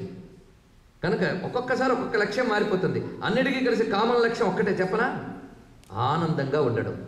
అవునా లేదా? ఆనందంగా ఉండడం అనేది అందరికీ లక్ష్యం. కనుక అందరి లక్ష్యం ఏమిటి? ఆనందం. ఆ ఆనందమే లక్ష్యం, గుర్తుపెట్టుకోండి. కనుక లక్ష్మి అంటే అందరికీ లక్ష్యమైన ఆనంద స్వరూపుడు అని ఒక అర్థము. ఎవరి చూపులతో ఈ లక్షించుట అంటే చూచుట. ఎవరు లక్షించడం చేత ఈ జగత్తంతా సంపన్మయమై శోభామయమై ఉందో ఆ చూపుల తల్లి లక్ష్మి. రెండు అర్థాలు చెప్పాను, ఇంకొక అర్థం కూడా చెప్తున్నాను. లక్షణ శక్తే లక్ష్మి. లక్ష్యతే మీయతే ఇది లక్ష్మి అని ఒక మాట వేసేది. మీకు 4 అర్థాలు చెప్తున్నా. ఒక అర్థం చెప్తేనే కష్టం, 4 కూడా గుర్తుపెట్టుకోమంటారా అంటే గుర్తుపెట్టుకోండి. నేను మహామంత్రం అండి ఇది. తల్లి చూపులతో ప్రపంచాన్ని కాపాడుతుంది కనుక లక్ష్మి. అందరూ అదే లక్ష్యంగా చూస్తారు కనుక లక్ష్మి. మూడవ లక్ష్మికి అర్థం ఏంటంటే లక్ష్యతే మీయతే ఇది లక్ష్మి. అంటే ప్రపంచంలో ప్రతిదానికి ఒక లక్షణం ఉంది. ఆ లక్షణమే దానికి ఐశ్వర్యం. అవునా లేదండి? దేని లక్షణం దానికి ఐశ్వర్యం. శ్రీనాథ మహాకవి అంటాడు, చంద్రమునియందు జ్యోత్స్నవు చంద్రవదన ప్రభవు వాసర కరునందు పద్మనయన దాహశక్తి విపూబోడి దహనునందు మృక్కెదను నీకు కళ్యాణమూర్తి లక్ష్మి. చంద్రమునియందు జ్యోత్స్నవు అంటే చంద్రుల్లో వెన్నెలవు నువ్వు. చంద్రమునియందు జ్యోత్స్నవు చంద్రవదన ప్రభవు వాసర కరునందు సూర్యుల్లో వెలుగువు నువ్వు. దాహశక్తి విపూబోడి దహనునందు. నేను మొట్టమొదటి చెప్పినటువంటి రసౌహమప్సు కౌంతేకి దీనికి ఉన్న లింక్ మీరు చూసుకోండి. అగ్నిలో ఉండేటువంటి ఉష్ణత, సూర్యుల్లో ఉన్న కాంతి, చంద్రుల్లో ఉన్న వెన్నెల, ఇలా ప్రతిదానికి దాని స్వాభావిక లక్షణం ఐశ్వర్యం. కంటికి చూపు ఐశ్వర్యం, చెవికి వినికిడి ఐశ్వర్యం, కాలుకి కదలడం ఐశ్వర్యం, చర్మానికి స్పర్శ ఐశ్వర్యం. ఈ ఐశ్వర్యాలన్నీ మీరు తెచ్చుకున్నారా? దయచేసి చెప్పండి. తెచ్చుకున్నవిగా వచ్చి పడ్డవి ఇవన్నీ కూడా. ఇదివరకు నువ్వు చేసుకున్న పుణ్యకర్మలకు ఫలితంగా భగవంతుడు ఇవన్నీ ఇచ్చాడు కనుక ఆవిడ లేకపోతే ఇవేమైనా పనిచేస్తాయా? ఇలా సృష్టిలో ప్రతి అణువుకి ఆ లక్షణాన్ని ఇచ్చి ఆ లక్షణ శక్తి ద్వారా దాన్ని కాపాడుతుంది. అంతే కదండి? ఆ లక్షణం అనేది కాపాడబడుతుంది. ఇలా ఇంద్రియాలకన్నిటికీ లక్షణాలు ఉన్నాయి. ఒక అద్భుతమైన దృశ్యం ఉంది. ఏం లాభం? చూడగలిగే కన్ను ఉండాలి. అందమైన రుచికరమైన ఆహారం ఉంది. ఏం లాభం? తినగలిగే నాలుగు ఉండాలి. తింటే అరిగించుకోగలిగే పొట్ట ఉండాలి. అంతే కదండి? అక్కడ ఉన్నటువంటి చైతన్యం కూడా ఆవిడే కనుక సర్వ జగత్తులో లక్షణముగా చైతన్యముగా వ్యాపించి ఉన్నదే లక్ష్మి. ఇది అర్థం మనం స్పష్టంగా తెలుసుకోవాలి. అంతేకాదు ఎవడు దేని వల్ల పోషింపబడుతున్నాడో అదే లక్ష్మి. అవునా లేదు? ఇప్పుడు మన కన్ను చూపు అనే శక్తి వల్ల ఉన్నది కనుక అది మనకి లక్ష్మి. అలాగే ఒక్కొక్కడికి ఒక్కొక్క లక్ష్మి ప్రపంచంలో పోషింపబడ్డానికి. సంగీత విద్వాంసుడికి వాడి సంగీతం వాడికి లక్ష్మి. ఒక పెద్ద ఇంజనీర్కి వాడి ఇంజనీరింగ్ నాలెడ్జ్ వాడికి లక్ష్మి. కనుక వాడిని ఏది పోషిస్తుంది వాడికి అది లక్ష్మి అండి. కనుక లక్ష్మీదేవిని ఉపాసించిన వాడికి ఏది పోషకమో అది ఇస్తుందట. అందుకే దేవి భాగవతంలో లక్ష్మీ మాటకు అర్థం ఏం చెప్పారంటే సర్వజీవనోపాయ రూపిణి అని ఒక మాట చెప్పారు. ప్రతి జీవికి అది బ్రతికే ఉపాయమే లక్ష్మి. ఒక్కొక్క దానికి అది బ్రతకడానికి ఉపాయం ఉంటుంది. అవునా లేదా? పక్షికి ఒక ఉపాయం ఉంది, పశువుకో ఉపాయం ఉంది, పురుగుకో ఉపాయం ఉంది. సృష్టిలో ప్రతిదానికి దానికి బ్రతికి ఒక నాలెడ్జ్ ఎందుకు ఉపాయం ఉంది, దానికి ఒక మార్గం ఉంది. చూసారా? దానికి ఆ ఉపాయ రూపంలో ఉంటూ దాన్ని బతికిస్తున్న శక్తి ఏదో ఆవిడే లక్ష్మి. కనుక మనల్ని బ్రతికించే వాటన్నిటినీ లక్ష్ములుగా మనం చూసుకున్నాం. మన వీరత్వం వల్ల మనం బ్రతికితే అది వీరలక్ష్మి. మన ధైర్యం వల్ల మనం బ్రతికితే ధైర్యలక్ష్మి. అదేవిధంగా ధనం, ధాన్యం ఇవన్నీ లక్ష్మీ స్వరూపాలు. విద్యలక్ష్మి, అష్టలక్ష్ములు అని చెప్పాం. అనంత లక్ష్ములైనా అష్టలక్ష్ములు అనుకున్నాం. వైదిక సాహిత్యం 6 లక్ష్ములు చెప్పింది. సిద్ధలక్ష్మీర్, మహాలక్ష్మీర్, సిద్ధలక్ష్మీర్, మోక్షలక్ష్మీర్, జయలక్ష్మి, సరస్వతి, శ్రీర్లక్ష్మీర్, వరలక్ష్మిశ్చ ప్రసన్నా మమ సర్వదా. అమ్మలందరూ లక్ష్మీ వ్రతం చేస్తారు కదండి. ఈ 6 లక్ష్ములు చూడండి, 6 చెప్పింది వైదిక సాహిత్యంలో. సిద్ధలక్ష్మి అంతే కదా. మీరు ఏ పని చేసినా ఏమనుకుంటారు? అది సిద్ధించాలనుకుంటారు. సిద్ధించదన్నప్పుడు ఎవడైనా పని చేస్తాడండి. కనుక కార్యానికి సిద్ధమే లక్ష్మి. మోక్షలక్ష్మి, దుఃఖం నుంచి విడుదలకి మోక్షం అని పేరు. చిట్ట చివరికి మాకు ఈ ప్రాపంచిక ఐశ్వర్యాల మీద ఏం ఆసక్తి లేదండి అంటారు యోగీశ్వరుడు. మరి దేని మీద ఉందండి? మోక్షం మీదండి. ఆ మోక్షమే లక్ష్మి అండి. వాళ్ళకి మోక్షం లక్ష్మి, వీళ్ళకి సిద్ధలక్ష్మి. ఇక జయలక్ష్మి. జయం అంటే అవతల వాడి మీద గెలుపొందడం అంటే ఫైటింగ్లు అవేనా? జయము అనే మాటకు సరైన అర్థం ఏంటంటే అన్నిటినీ మించి ఉండడం. ఇది గుర్తుపెట్టుకోండి, అన్నిటినీ మించి ఉండడం. ప్రతివాడు ప్రపంచంలో చిన్నప్పుడు స్కూల్కి వెళ్ళే దగ్గర నుంచి ఫస్ట్ ర్యాంక్ తేవాలని అందరూ అనుకుంటారు. మొన్న ఒక పిల్లాడికి అన్నారు, ఏం బాబు నీకేం ర్యాంకు లేదేంటంటే క్లాసులో ఎవరికి ఒక్కడికి ర్యాంక్ వస్తుంది కానీ అందరికి వస్తుందా అండి అన్నాడు. వాడు తెలివితేటలకు నమస్కారం. కానీ ఊరుకోరు కదా, ప్రతి తల్లి వాడి పిల్లాడే ఫస్ట్ ర్యాంక్ కావాలి. ఎందుకు? ఇది జీవితంలో మొదటి నుంచి చివరి వరకు మీరున్న ఫీల్డ్లో మీరు నెంబర్ 1 ఉండాలి ప్రతివాడు అనుకుంటాడు. అనుకున్నంత మాత్రం వస్తుందా? ఆవిడ కృప ఉండాలి. అలా ఉన్నతంగా అన్నిటి మించి ఉండడాన్ని జయం అంటారు. జయం అంటే మించి ఉండుట, ఇది అర్థం. ఆ జయం కూడా అమ్మిస్తున్నది. అలాగే ఒక మహారాజుకి శౌర్యమే వీరత్వం, అదే లక్ష్మి. అదే లక్ష్మిగా ఉపాసించాడు వాడు. అర్థమవుతున్నది కదా. అది సిద్ధలక్ష్మి, మోక్షలక్ష్మి, జయలక్ష్మి, సరస్వతి. సరస్వతి కూడా లక్ష్మి. విద్యాలక్ష్మి అండి. విద్యాలక్ష్మి అంటాం దాన్ని. ఇంకా శ్రీలక్ష్మి. శ్రీ అనే మాటకి శోభ, కాంతి ఇత్యాది అర్థములు ఉన్నాయి. ఆ శోభ కూడా ఒక లక్ష్మి. ఒక్కొక్క దాన్ని చూస్తే ఒక శోభ కనబడుతుంది. అందుకు తోటల్లో లక్ష్మి ఉంటుంది రండి. తోటల్లో లక్ష్మి ఉంటుంది, ఇళ్లల్లో లక్ష్మి ఉంటుంది. ఆ లక్ష్మి ఉంటుందంటే విగ్రహం ఉంటుందని కాదు, ఆ కళ ఉంటుంది. లక్ష్మి కళ, వ్యక్తుల్లో లక్ష్మి ఉంటుంది. ఏ తోటలో ఏ రూపంతో ఉంటుందో కూడా శాస్త్రం చెప్పే. విరజా చంపకవనే శతశృంగే చ సుందరి పద్మావతి పద్మవనే మాలతి మాలతీవనే కుందదంతా కుందవనే సుశీల కేతకీవనే కదంబమాలా త్వందేవి కదంబకాననే పిచ రాజ్యలక్ష్మి రాజగేహే గృహలక్ష్మీర్గృహే గృహే. చూసారా, ప్రతి ఇంట్లో ఉంది లక్ష్మి. భారతీయ ఋషుల దృష్టిలో మహాలక్ష్మి స్వరూపం అంటే ఏమిటో చూడండి, ఇంత విస్తారంగా చెప్పారు. కనుక షల్లక్ష్ములు చెప్పాం. ఇక వర, వర అంటే శ్రేష్టమైనది అని అర్థం. ప్రతి వారికి సృష్టిలో శ్రేష్టమైనది కావాలి. వంకాయలు కొనుక్కోవడానికి వెళ్ళినా అందులో శ్రేష్టమే ఎంచుకుంటాం మనం. అందుకని ఏవో ఒకటి ఇచ్చానం కదా, అందులో మన సెలక్షన్ వరం కావాలి. వరం అంటే శ్రేష్టము. సృష్టిలో ప్రతీదీ మనం శ్రేష్టమైనదే సెలెక్ట్ చేసుకుంటాం. కనుక నాకు శ్రేష్టమైన క్వాలిటీ వస్తువులని నాకు వచ్చుగాక అనే భావం ఉందే, అది వరలక్ష్మి అంటే. ఇలాగా 6 లక్ష్ముల్ని శాస్త్రం మనకు చెప్పింది. అష్టలక్ష్ములు ఉపాసనలో ఉన్నాయి. కనుక ఎన్ని లక్ష్ములు? అనంత లక్ష్ములు. ఉపాసించుకోవడానికి 8 చెప్పినా ఆవిడ అనంతలక్ష్మి, ఆదిలక్ష్మి అనేటువంటి మాటను కూడా మనం గుర్తుపెట్టుకోవాల్సింది. ఇలాంటి లక్ష్మీదేవి ఎక్కడుంటే అక్కడే సరసము అంటే రసం ఉంటుందట. రసం అంటే తెలుసు కదా, ఉత్సాహం, ఆనందం, ఇవన్నీ రసం అంటే. రసం లేకపోతే ఏమంటారండి? నీరసం అంటారు. అందుకు మహానుభావుడు శ్రీనాథుడు అంటాడు, కమలనయన నీవు కలచోటు సరసంబు నీవు లేని చోటు నీరసంబు కంబుకంఠి నీవు కలవాడు కలవాడు నీవు లేనివాడు లేనివాడు అని వర్ణించారు. శ్రీనాథుడు చేసినటువంటి లక్ష్మీ స్తోత్రం చాలా అద్భుతంగా ఉంటుందండి. ఆయన ఏ ఘట్టంలో చేస్తారంటే, అగస్త్య మహర్షి లోపాముద్రతో కలిసి కోల్హాపూర్ వెళ్తారట. తెలుసుగా కొల్హాపూర్. కొల్హాపూర్ మహాలక్ష్మి అక్కడ కొలువు తీరున్నది. దాన్ని అగస్త్యుడు వారు స్తోత్రం చేశారు ఆ తల్లిని, లోపాముద్ర సైతుడే. ఆ స్తోత్రం వినగానే లక్ష్మీదేవి వచ్చింది రండి ఆయనకి. మరి అగస్త్యుడు అంతటి వాడు స్తోత్రం చేశారు రాదా అంటే ఆ తల్లి. మన క్షేత్రంకి వెళ్తే విగ్రహం కనబడుతుంది, ఋషులకి దేవత కనబడుతుంది. అది మనకు కనబడకపోయినా జానించుకోవాలి. మరి క్షేత్రాలకు వెళ్ళి కనబడకపోతే ఎందుకు వెళ్ళడం అండి మీరు అనొచ్చు. మీకు కనబడకపోవచ్చు కానీ ఆవిడికి మీరు కనబడతారు, అందుకోసం వెళ్ళాలి. అక్కడ ఉన్న దేవతకు మనం కనబడతాం, అందుకు వెళ్ళాలి. ఆ తల్లి దర్శనం ఇచ్చింది ఆ మహానుభావుడికి. ఇవ్వగానే అగస్త్యుడు స్తోత్రం చేస్తారండి. ఈ స్తోత్రం చాలా ప్రసిద్ధి చెందింది. మీకు కూడా తెలుసు కానీ అగస్త్యుడు చేశారని తెలియదు. మీకు తెలిసి అంటే అలవాటు ఉన్న వాళ్ళకి. మాతర్నమామి కమలే కమలాయతాక్షి శ్రీ విష్ణు హృత్కమలవాసిని విశ్వమాత క్షీరోదజే కమల కోమల గర్భ గౌరీ. ఎంత అద్భుతమైన కవిత్వం చూడండి, వ్యాసుడిది ఇది, అగస్త్యుడు వారి. కమల కోమల గర్భ గౌరీ లక్ష్మి ప్రసీద సతతం నమతాం శరణ్య. ఇంకా 8 శ్లోకాలు ఉన్నాయండి, ఒక్కటి. దాని అంతటినీ శ్రీనాథ మహాకవి తెలుగు చేశాడు. ఎంత అద్భుతంగా చేశాడో చూడండి.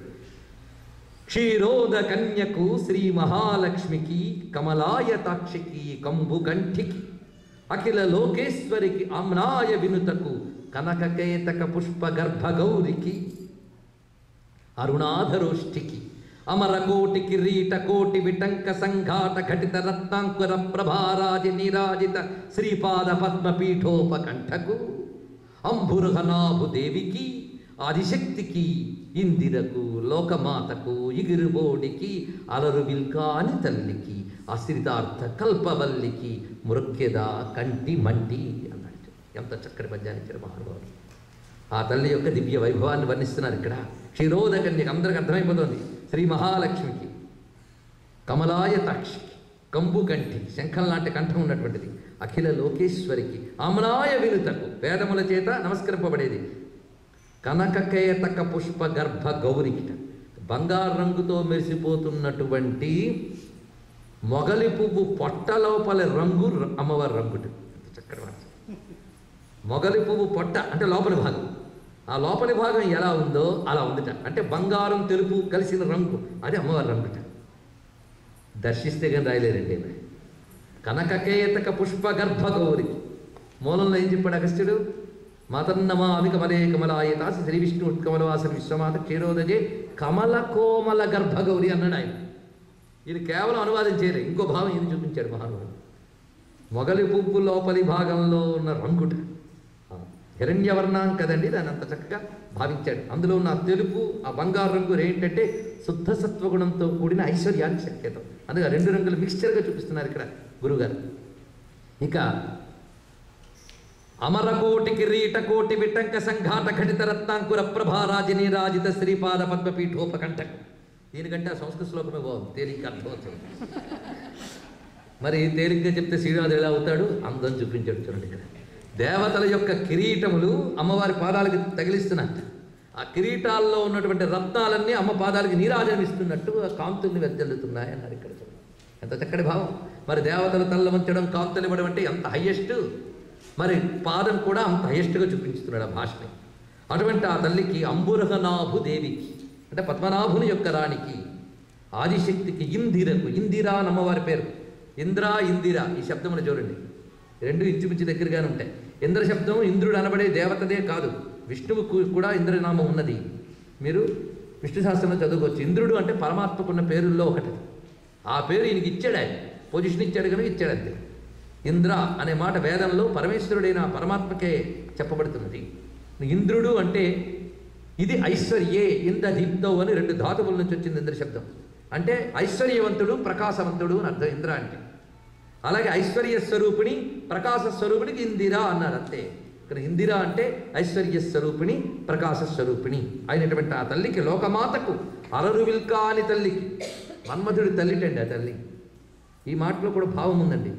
ఐశ్వర్యం బాగా ఉన్నప్పుడే ఆ కోరికలు తీరడం అనేది జరుగుతుంది.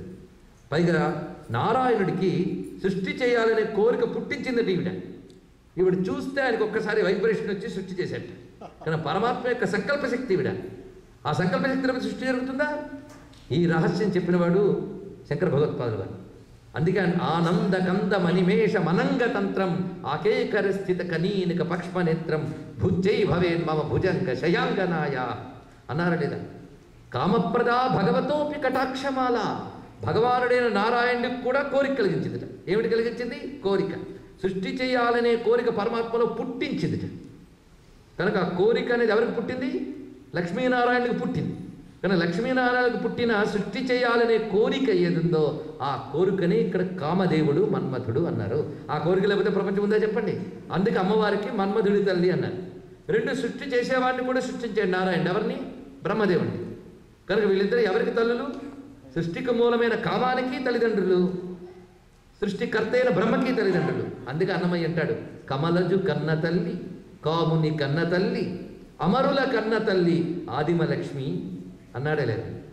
విమలపు నీ పతికి విన్నపము చేసి మమ్ము నమకి ఏలితి దయ నీకే తగునమ్మ పరమాత్ముడైన హరిపట్టపురానికి పాలజలధి కన్యవు పద్మాసని నీవు పాలపండే శ్రీ వెంకటపతి దేవివి ఏలిన ఇతని బంట్లకు ఇహపరాలిచ్చి మా పాలగలిగితివి సంబంధము మేలమ్మ అని కీర్తించారా లేదా?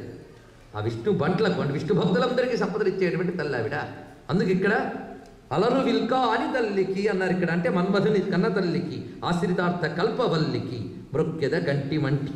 అంతేకాదు ఈ తల్లి మహాలక్ష్మిగా విష్ణువుకి సహకారిణీ శక్తిగా ఉన్న ఈ తల్లే సృష్టి స్థితులు కూడా చేయగలిగే విష్ణు యొక్క శక్తి కనుక బ్రహ్మ పుట్టించు మనుచు నారాయణుండు హరుడు హరించు భువనంబు లవసరమున ఎందు సమకూరును వీరికి ఈ ప్రభావము ఈవు కలుగంగ బట్టి కాక ఇందువదన.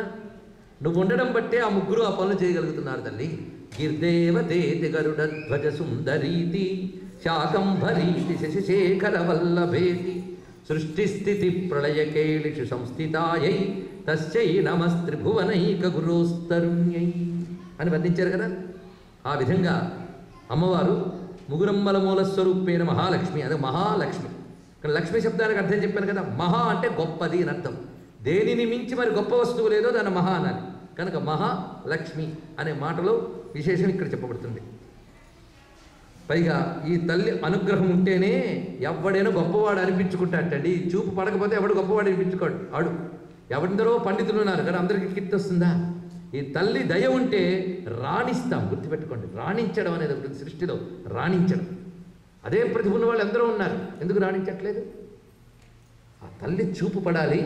గరికపోచ కూడా గగనతారైపోగలదండి. ఆ తల్లికి ఉన్న శక్తి అలాంటిది. అందుకే పండితుడా అతడు ప్రభావ సమగ్రుడ తండు శూరుడా తండు వివేకియాతడు వదాన్యుడ తండు మహాకులీనుడా తండు కళావిదుండతడు ధన్యుడ తండు మనోజ్ఞమూర్తి యవ్వండు భవత్కృపాకలన వైభవ లక్ష్మికి పాత్రుడిందిరా.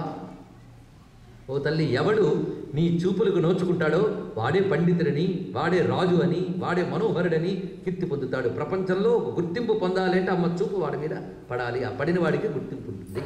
ఇది లక్ష్మీ కటాక్ష వైభవాన్ని శ్రీనారాయణ మహాకవి వర్ణించినటువంటి తీరును మనం చెప్పుకున్నాం. వీటిని ఇంద్రకృత స్థుతిలో స్మరించుకున్నా. ఇంద్రస్థుతి అలాగే ఉన్నది. పద్మముఖి అయినటువంటి తల్లి కనుక పద్మముఖం అంటే తెలిసింది కదా, సంపూర్ణ జ్ఞానము ఆనందము కలిసిన ముఖానికి పద్మముఖం ఉంటాం. ఒక విషయం బాగా అర్థమైనప్పుడు మన ముఖం తేటగా ఉంటుందండి. విషయం అర్థం కాకపోతే కొంతసేపు కనుబొమ్మలు చిట్లిస్తాం, ఇంకా అర్థం కాకపోతే అక్కడే కళ్ళు మూసుకుంటాం.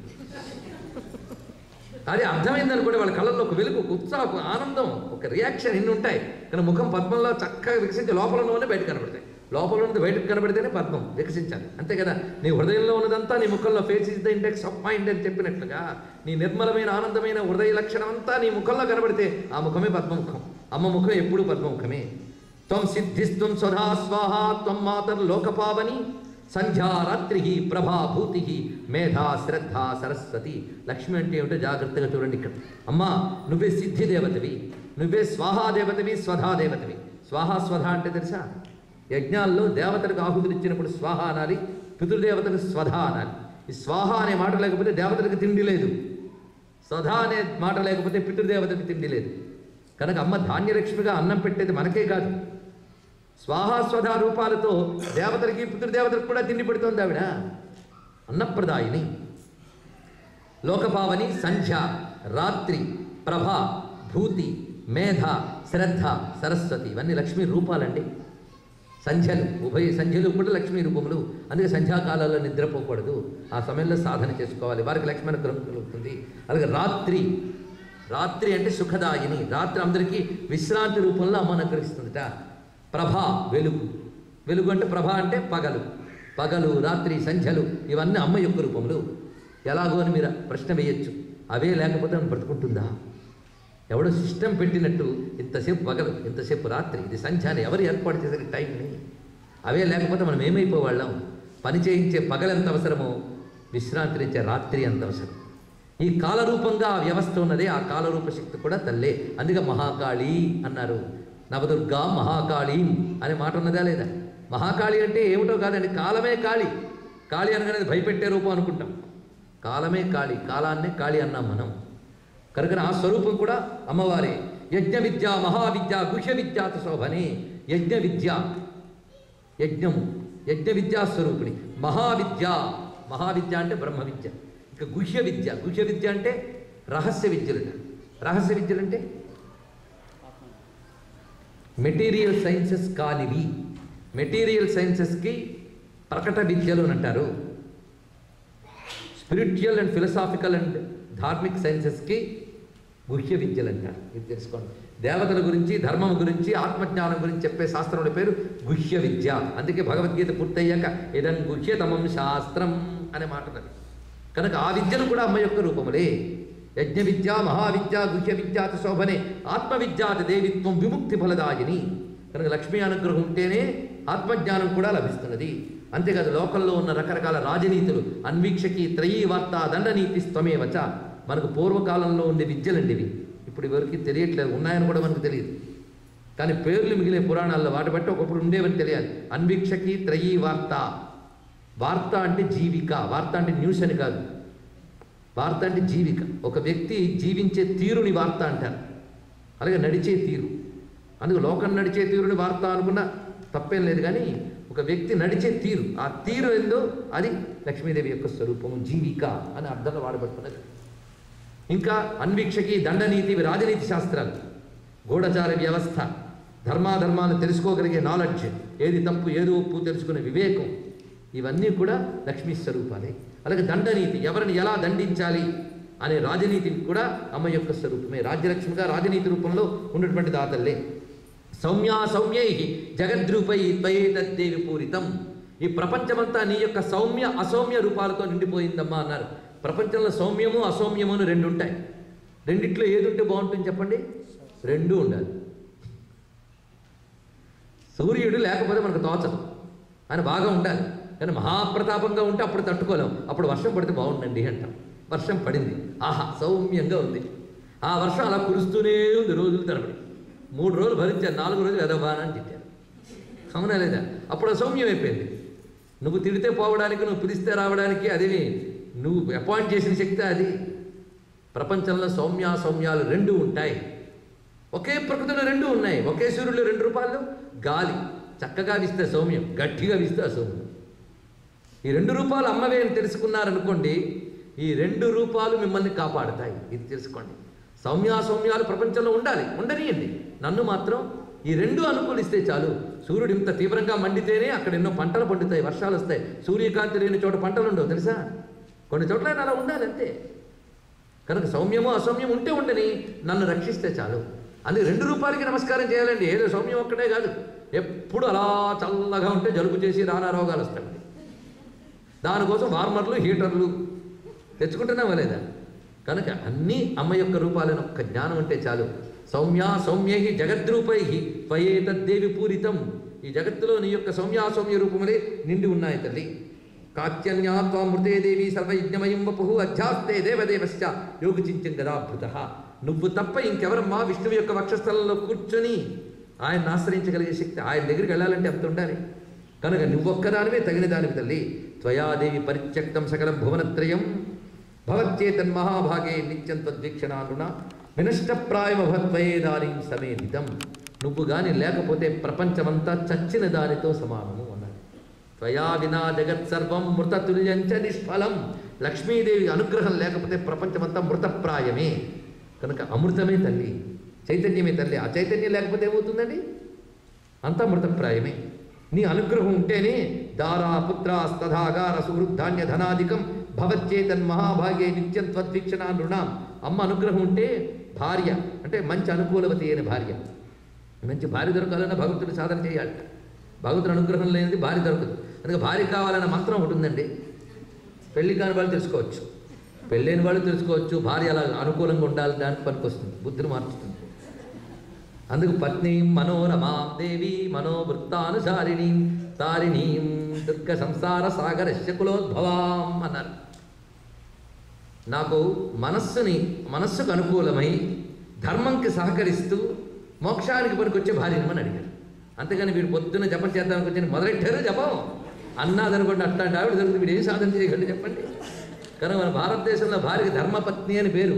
ధర్మానికి సహకరించేది అది అర్థం. ఎన్ని పేర్లు ఉన్నాయో తెలుసా భార్యకి? అంటే వాళ్ళిద్దరి విషయం అంత చక్కగా చెప్పారు మొత్తాన్ని. కనుక భార్య అని ఎప్పుడు అనాలి, ధర్మపత్ని అని ఎప్పుడు అనాలి, ఇవన్నీ ధర్మపత్ని సమేతస్య అని అంటాం మనం. ధర్మమునికి సహకరించినప్పుడు ధర్మపత్ని. అదే ధర్మపత్ని కూడా అధర్మపత్ని కూడా ఉండరండి, ఒకరే. వాళ్ళు ధర్మానికి సహకరించాలి, అది చెప్పడం మన పద్ధతి. ఈ విషయాన్ని వివరిస్తున్నా. అందుకు నీ అనుగ్రహం ఉన్నవాడికే దారా మంచి స్త్రీ భార్యగా దొరుకుతుంది. పుత్రాహ సత్పుత్రులు దొరుకుతారు. అంతేగా నాన్న ఇచ్చేరా అంటే డాట్ అనే పిల్లలు రారు. అనుకూలంగా చెప్పింది వినేవాళ్ళు కూడా దొరకాలి. వశ్యాహ పుత్రాహ అనుకూలవతనే పుత్రులు దొరకడం మహా అదృష్టంట. అలాంటి వాళ్ళు దొరికితే ఆనందించచ్చు, దొరకకపోతే వైరాగ్యించి అలా కూడా పనికొస్తారు వాళ్ళు. సరే, మొత్తం దారా పుత్రాహ తథ ఆగారహ ఉండడానికి ఇల్లు, గృహం కూడా అమ్మ అనుగ్రహం ఉంటేనే వస్తుంది. దారా పుత్ర తథాగార సుహృద్ధాన్య ధనాధికం. స్నేహితులు ఇది పెద్ద ఐశ్వర్యం. స్నేహితులకు గొప్ప ఐశ్వర్యం. మీరు ఎన్ని సంపదలు సంపాదించుకున్న స్నేహితులు సంపాదించుకోవడం చాలా అవసరం. పిలిస్తే పలకడానికి ఉండే మనిషి గొప్ప సంపద. ధాన్యం చూసారా? మీ చుట్టూ ఉన్న సంపదలు మీరు ఐడెంటిఫై చేయాలి. అది స్తోత్రంలో ఉన్న విశేషం. అవి లక్ష్మీదేవి స్వరూపం తెలుసుకున్నప్పుడు, అవి మీకు వచ్చినప్పుడు అమ్మ అనుగ్రహం వల్ల వచ్చే స్పృహ మీకుంటే, అమ్మ అనుగ్రహం అంటే నారాయణే కదా. కనుక వాళ్ళిద్దరి వల్లే బతుకుతున్నాను స్పృహ ఉంటే ఇదే భక్తి అండి, మరేమిటో కాదు.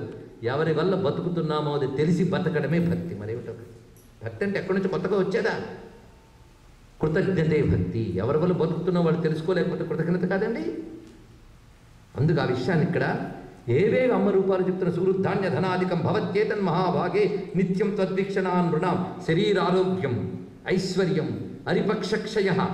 శత్రువులు లేకుండా ఉంటారు. శత్రునాశనం చేస్తుంది అంటే శత్రువులే లేకుండా చేస్తుంది ఆ తల్లి అనుగ్రహం వల్ల.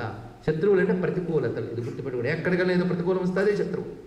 శరీరారోగ్యం, ఐశ్వర్యం, అరిపక్ష క్షయసుఖం. దేవి త్వదృష్టి దృష్టానాం పురుషాణం నదుల్లం.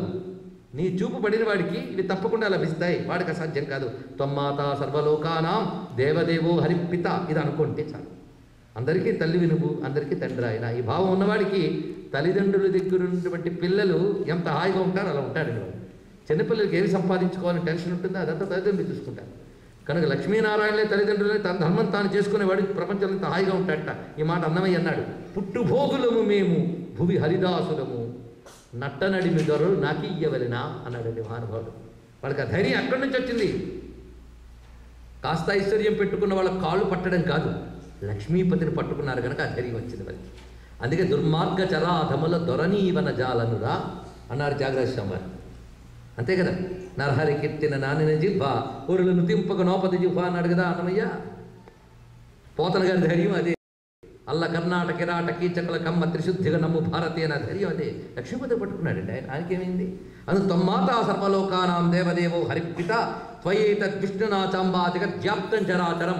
ఈ ప్రపంచమంతా లక్ష్మీనారాయణ మయం. అదే చెప్తున్నారు లక్ష్మీనారాయణ మయం. ఇది లక్ష్మీమయమే కాదు, లక్ష్మీనారాయణమయం. ఆమె లేకుండా ఆయన లేడు, ఆయన లేకుండా ఆవిడ లేదు. మీ ఇద్దరి చేత ఈ ప్రపంచమంతా వ్యాపించబడి ఉంది. మానహ కోశం చూడండి, ఇదంతా మనం అడగవలసిన, మీరు అడగవలసినవే నేను చదువుతున్నాను ఇక్కడ. మానహ కోశం తథా గోష్ఠం మా గృహం మా పరిచ్ఛదం మా శరీరం కళత్రంచా సర్వపావని. మా కోశాగారిని విడిచిపెట్టకు. కోశాగారం అంటే ఖజానా. నాకేం ఖజానాలు లేవండి అనుకోవచ్చు. మీ బ్యాంక్ అకౌంట్, మీ బీరువాలు దాచుకుని కూడా ఖజానాలు. మన ఖజానా మనది. మా నహ కోశం, మా కోశాన్ని విడిచిపెట్టకు. గోష్ఠం, మా పాడిని విడిచిపెట్టకు. అంటే పశు సంపదని విడిచిపెట్టకు. మాన కోసం తథా గోష్ఠం మా గృహం, మా ఇంటిని విడిచిపెట్టకమ్మా. మా పరిచ్ఛదం, మా పరిసరాలను విడిచిపెట్టకు. చూడండి ఎంత చక్కటి మాట. చుట్టూ పరిసరాల్లో లక్ష్మి ఉంటేనే, ఇంట్లో లక్ష్మి లేకపోతే ఇంట్లో కలహాలు ఇవన్నీ ఉంటాయి. అసలు లక్ష్మీదేవి 2 రూపాయలు, జ్యేష్ఠాదేవి మహాలక్ష్మి. 2 నువ్వేనమ్మా. యా స్త్రీ స్వయం సుకృతి నాం భవనేశ్వలక్ష్మి పాపాత్మనాం అనే మాట చెప్పారు ఇక్కడ. సుకృతులు అంటే పుణ్యాత్ములైన వారి ఇంట ఆవిడ ఐశ్వర్య రూపంతో ఉంటుందిట. పాపాత్ముల ఇంట ఆవిడే జ్యేష్ఠాదేవి రూపంతో ఉంటుందిట. నెగిటివ్ ఫోర్స్ కూడా ఆవిడే. పాపాత్ముల ఇంట అలా ఉంటుంది. ఎలా ఉంటుందంటే గొప్ప మాట చెప్పాడు. కలహాంకురా అన్నాడు. అలక్ష్మికి మూలం కలహంట. ఒకరికొకరు పడకపోవడమే పెద్ద దరిద్రం అండి, గుర్తుపెట్టుకోండి. ఒక ఇంట్లో ఎప్పుడు కలహాలు జరుగుతుంటాయి, ఇంట్లో శాంతి ఉండదు. ఇంటి నిండా డబ్బున్నా ఎప్పుడు కొట్టుకుంటూ ఉన్నా అనుకోండి, ఆ ఇంట్లో ఎవరి శాంతి ఉంటుందా? కనుక కలహాలు ఉన్న చోట ఎన్ని సంపదలున్నా హాయి ఉండదు. పరస్పర సామరస్యం, పరస్పర సమన్వయం, పరస్పర ప్రేమభావం అది ఉంటేనే ఐశ్వర్యం అండి. అది లేకపోతే కలహం. కలహం జ్యేష్ఠాదేవికి, సమన్వయం ప్రేమ మహాలక్ష్మికి నివాసం. కనుక పాపాత్మల పాప సంస్కారం చేత ఒకరిని చూడగా నెగిటివ్ థాట్స్ రావడం ఇవన్నీ వస్తాయి. నెగిటివ్ థాట్సే అలక్ష్మి, పాజిటివ్ థాట్సే లక్ష్మి. లక్ష్మి కృప ఉంటే పాజిటివ్ థాట్స్ ఉంటాయి, పాజిటివ్ థాట్స్ ఉన్న వాడికి లక్ష్మి కృప ఉంటుంది, రెండూ కూడా. కనుక మనం ఏం చేయాలి? పాజిటివ్ థాట్స్ డెవలప్ చేసుకోవాలి. అది ఇందులో చూపిస్తున్నటువంటి గొప్ప భావం. అందుకు తల్లి నువ్వు కానీ త్వయాదేవి పరిత్యక్త, నువ్వు విడిచిపెడితే ఇవన్నీ కూడాను దరిద్రములైపోతాయి. అంతేకాదు మా శరీరం మా కళత్రం చర్చయేథా సర్వపావని. నా శరీరాన్ని విడిచిపెట్టకమ్మా, నువ్వు నా భార్యని విడిచిపెట్టకు. అంటే ఈ స్తోత్రం చేస్తే ఇంటిలి బాధికి క్షేమం అనమాట. నా భార్యని విడిచిపెట్టకు. తర్వాతి మాట మా పుత్రాన్, నా కొడుకుల్ని విడిచిపెట్టకు. ఎంత గొప్ప స్తోత్రం చూడండి. ప్రపంచంలో ఇంతకంటే గొప్ప స్తోత్రం ఉంటుందా? మా పుత్రాన్, మా సుహృద్వర్గాన్, నా స్నేహితులను కూడా విడిచిపెట్టకు. అంటే లక్ష్మీ భక్తులు వాళ్ళు బాగుండడమే కాకుండా వాళ్ళ స్నేహితులు కూడా బాగుంటారండి. మా సుహృద్వర్గాన్, మా పశూన్, మా విభూషణం, మా అలంకారాల్ని విడిచిపెట్టకు. త్యజేథా మమ దేవస్య విష్ణోర్ వక్షస్థలాలయే. విష్ణు వక్షస్థలాన్ని ఎలా విడిచిపెట్టకుండా ఉన్నావో వీటిని కూడా అలా విడిచిపెట్టకుండా ఉండమ్మా. సత్వేన శౌచ సత్యాభ్యాం సదా శ్రీలాది విర్గుణై చజ్జంతేతి నరా సత్య సంత్యక్తాయి త్వయామలే. అమ్మవారి విడిచిపెట్టేస్తే క్రమంగా వాటి నుంచి సత్వగుణము, శౌచము, సత్యము, శీలం ఇవన్నీ పోతాయిటండి. చూసారా? ఇవి పోతే ఆవిడ పోతుంది, ఆవిడ వెళ్ళిపోతే ఇవి వెళ్ళిపోతాయి. సద్గుణాలు అమ్ముంటేనే ఉంటాయి. అంతేకాదు సద్గుణాలు ఉంటేనే అమ్ముంటుంది. రెండింటికి ఒకదానికి ఒకదాని సంబంధం ఉందండి, జాగ్రత్తగా తెలుసుకోవాలి. కనుక మన బాధ్యత ఏమిటి? సద్గుణాలు డెవలప్ చేసుకోవాలి. సత్యము, శుచి, సత్వము, శీలము ఇవి ఉన్న చోట నువ్వు ఉంటావమ్మా. నువ్వు లేకపోతే ఇవేమీ ఉండవు. త్వయావలోకిత సత్య శీలాద్యై సకల గుణై. నీ చూపు పడితే అనుగ్రహం ఉంటేనే సద్గుణాలు ఉంటాయి. కనుక నాలో సద్గుణాలు ఉండేలాగా అనుగ్రహించమ్మా అని అన్నారు. చూసారా? సంపదలు అడగడం ఎంత అవసరమో మంచి గుణాలు అడగడం కూడా అంత అవసరం. మన ప్రార్థనల్లో మంచి గుణాలు అడిగేవారు ఎంతమంది ఉన్నారు? బుద్ధి బాగుండాలి అన్నదే అన్నిటికంటే గొప్ప ప్రార్థన అండి. అందుకే సనో బుద్ధ్యా శుభయా సంయునక్తు అనే యజుర్వేదంలో ఉపనిషత్ మంత్రం ఇది. సనో బుద్ధ్యా శుభయా సంయునక్తు, నా బుద్ధి ఎప్పుడు శుభంగా ఉండుగాక, అది భావం. కనుక మన సద్గుణాలు నీ వల్లనే రావాలి తల్లి, నీ అనుగ్రహం వల్లనే రావాలి. సశ్లాఘ్యస్స గుణీధన్యస్స కులీనస్స బుద్ధిమా ససూరస్స చ విక్రాంతో యంత్వం దేవి నిరీక్షసే సజ్జో వైగుణ్యమాయాంతి శీలాద్యా సకలా గుణాః పరాన్ముఖీ జగద్ధాత్రి యస్యత్వం విష్ణువల్లభే నతే వర్ణయితుం శక్తా గుణాన్ జిత్వాపి వేధసః ప్రసీద దేవి పద్మాక్షి మా స్మాంస్త్యాక్షి కదాచన. చివరి వాక్యం అండి స్తోత్రంలో. మొత్తం స్తోత్రం అంతా మీకు వినిపించడం జరిగింది మొత్తానికి. అమ్మా, నువ్వు విడిచిపెడితే ఎన్ని గొప్ప గుణాలున్నా రాణించవు. గుణాలు రావాలి, గుణాలు రాణించాలంటే నా అనుగ్రహం. కనుక తల్లి ప్రసీద, మా పట్ల అనుగ్రహించు. మాస్మాంస్త్యాక్షి కదాచన, మమ్మల్ని ఎప్పటికీ విడిచిపెట్టకమ్మా. ఇది స్తోత్రం. ఈ స్తోత్రం చేసిన వాడేవాడు ఇంద్రుడు. ఈ స్తోత్రం చేసిన వెంటనే తల్లి సంతోషించిందిట. సంతోషించి అంటుంది, పరితుష్టాస్మి దేవేశ స్తోత్రేణానేన తే హరే. ఓ ఇంద్ర, నువ్వు చేసిన స్తోత్రం నాకు చాలా సంతోషం కలిగించింది. నీకేది వరమో కోరుకో అని అడిగింది. అప్పుడు ఇంద్రుడు అంటున్నట్ట, నేను నిజంగా వరం పొందడానికి అర్హుడినైతే ముల్లోకాలలో నువ్వు నిండిపోవాలి, ముల్లోకాలని అనుగ్రహించాలి. ముల్లోకాలకు అధిపతి కనుక ముల్లోకాలు చక్కగా ఉండాలి.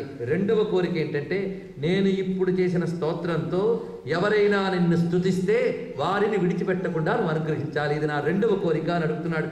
స్తోత్రేణ యస్త్వహేతేతన్ నత్వా సత్వాం స్తోష్యత్యబ్ధి సంభవే సత్వయా నపరిత్యాజ్యో ద్వితీయోస్తువరో మమ. ఈ స్తోత్రం చేసిన వారిని నువ్వు విడిచిపెట్టకుండా అనుగ్రహించాలని కోరుకుంటున్నాను అంటే ఆ తల్లి చెప్తోంది, మొదట చెప్పిన కోరికని తీరుస్తున్నాను, రెండవ కోరికను కూడా తీరుస్తున్నాను అందండి లక్ష్మీదేవి. అంటే ఈ స్తోత్రం ఫలితం లక్ష్మీదేవి యాక్సెప్ట్ చేసింది అనమాట. ఇది మనకి విష్ణు పురాణంలో చెప్పబడుతున్నది. యశ్చ సాయం తథా ప్రాతః స్తోత్రేణానేన మానవః మాం స్తోష్యతి నతస్యాహం భవిష్యామి పరాన్ముఖి. ఒకటే మాట చెప్పింది, ఎవరైతే ఉభయ సంఖ్యల్లో ఈ స్తోత్రం చేస్తారో వారి పట్ల నేను ఎప్పుడూ విముఖురాల్ని కాను, సుముఖురాలిగానే ఉంటాను. సుముఖ అంటే అనుకూలం, నేను ఎప్పుడూ అనుకూలిస్తూనే ఉంటాను సుమా అని రెండు వరములు ఇచ్చి ఆ తల్లి అంతర్ధానమైనది. ఇలా ఇంద్రుడిని అనుగ్రహించిన ఆ తల్లి యొక్క కథని చెప్పుకున్నాను. ఒక్క కథని మీకు చెప్తూ దాన్ని ఆధారం చేసుకుని లక్ష్మీ వైభవం అంతా చెప్పానని నేను భావన చేస్తున్నాను. అమ్మ యొక్క ఆవిర్భావ ఘట్టం, పట్టాభిషేక ఘట్టం, స్వయంవర ఘట్టం, లక్ష్మీనారాయణ కళ్యాణ ఘట్టంలో మన హృదయంలో లక్ష్మీనారాయణ మూర్తులిద్దరిని నిలుపుకున్నాం. తద్వారా వచ్చే సత్ఫలితాలన్నీ ఇక్కడ చెప్పుకున్నాం. భక్తి శ్రద్ధలతో విన్న మీ అందరికీ కూడా లక్ష్మీనారాయణ కటాక్షం లభించుగాక.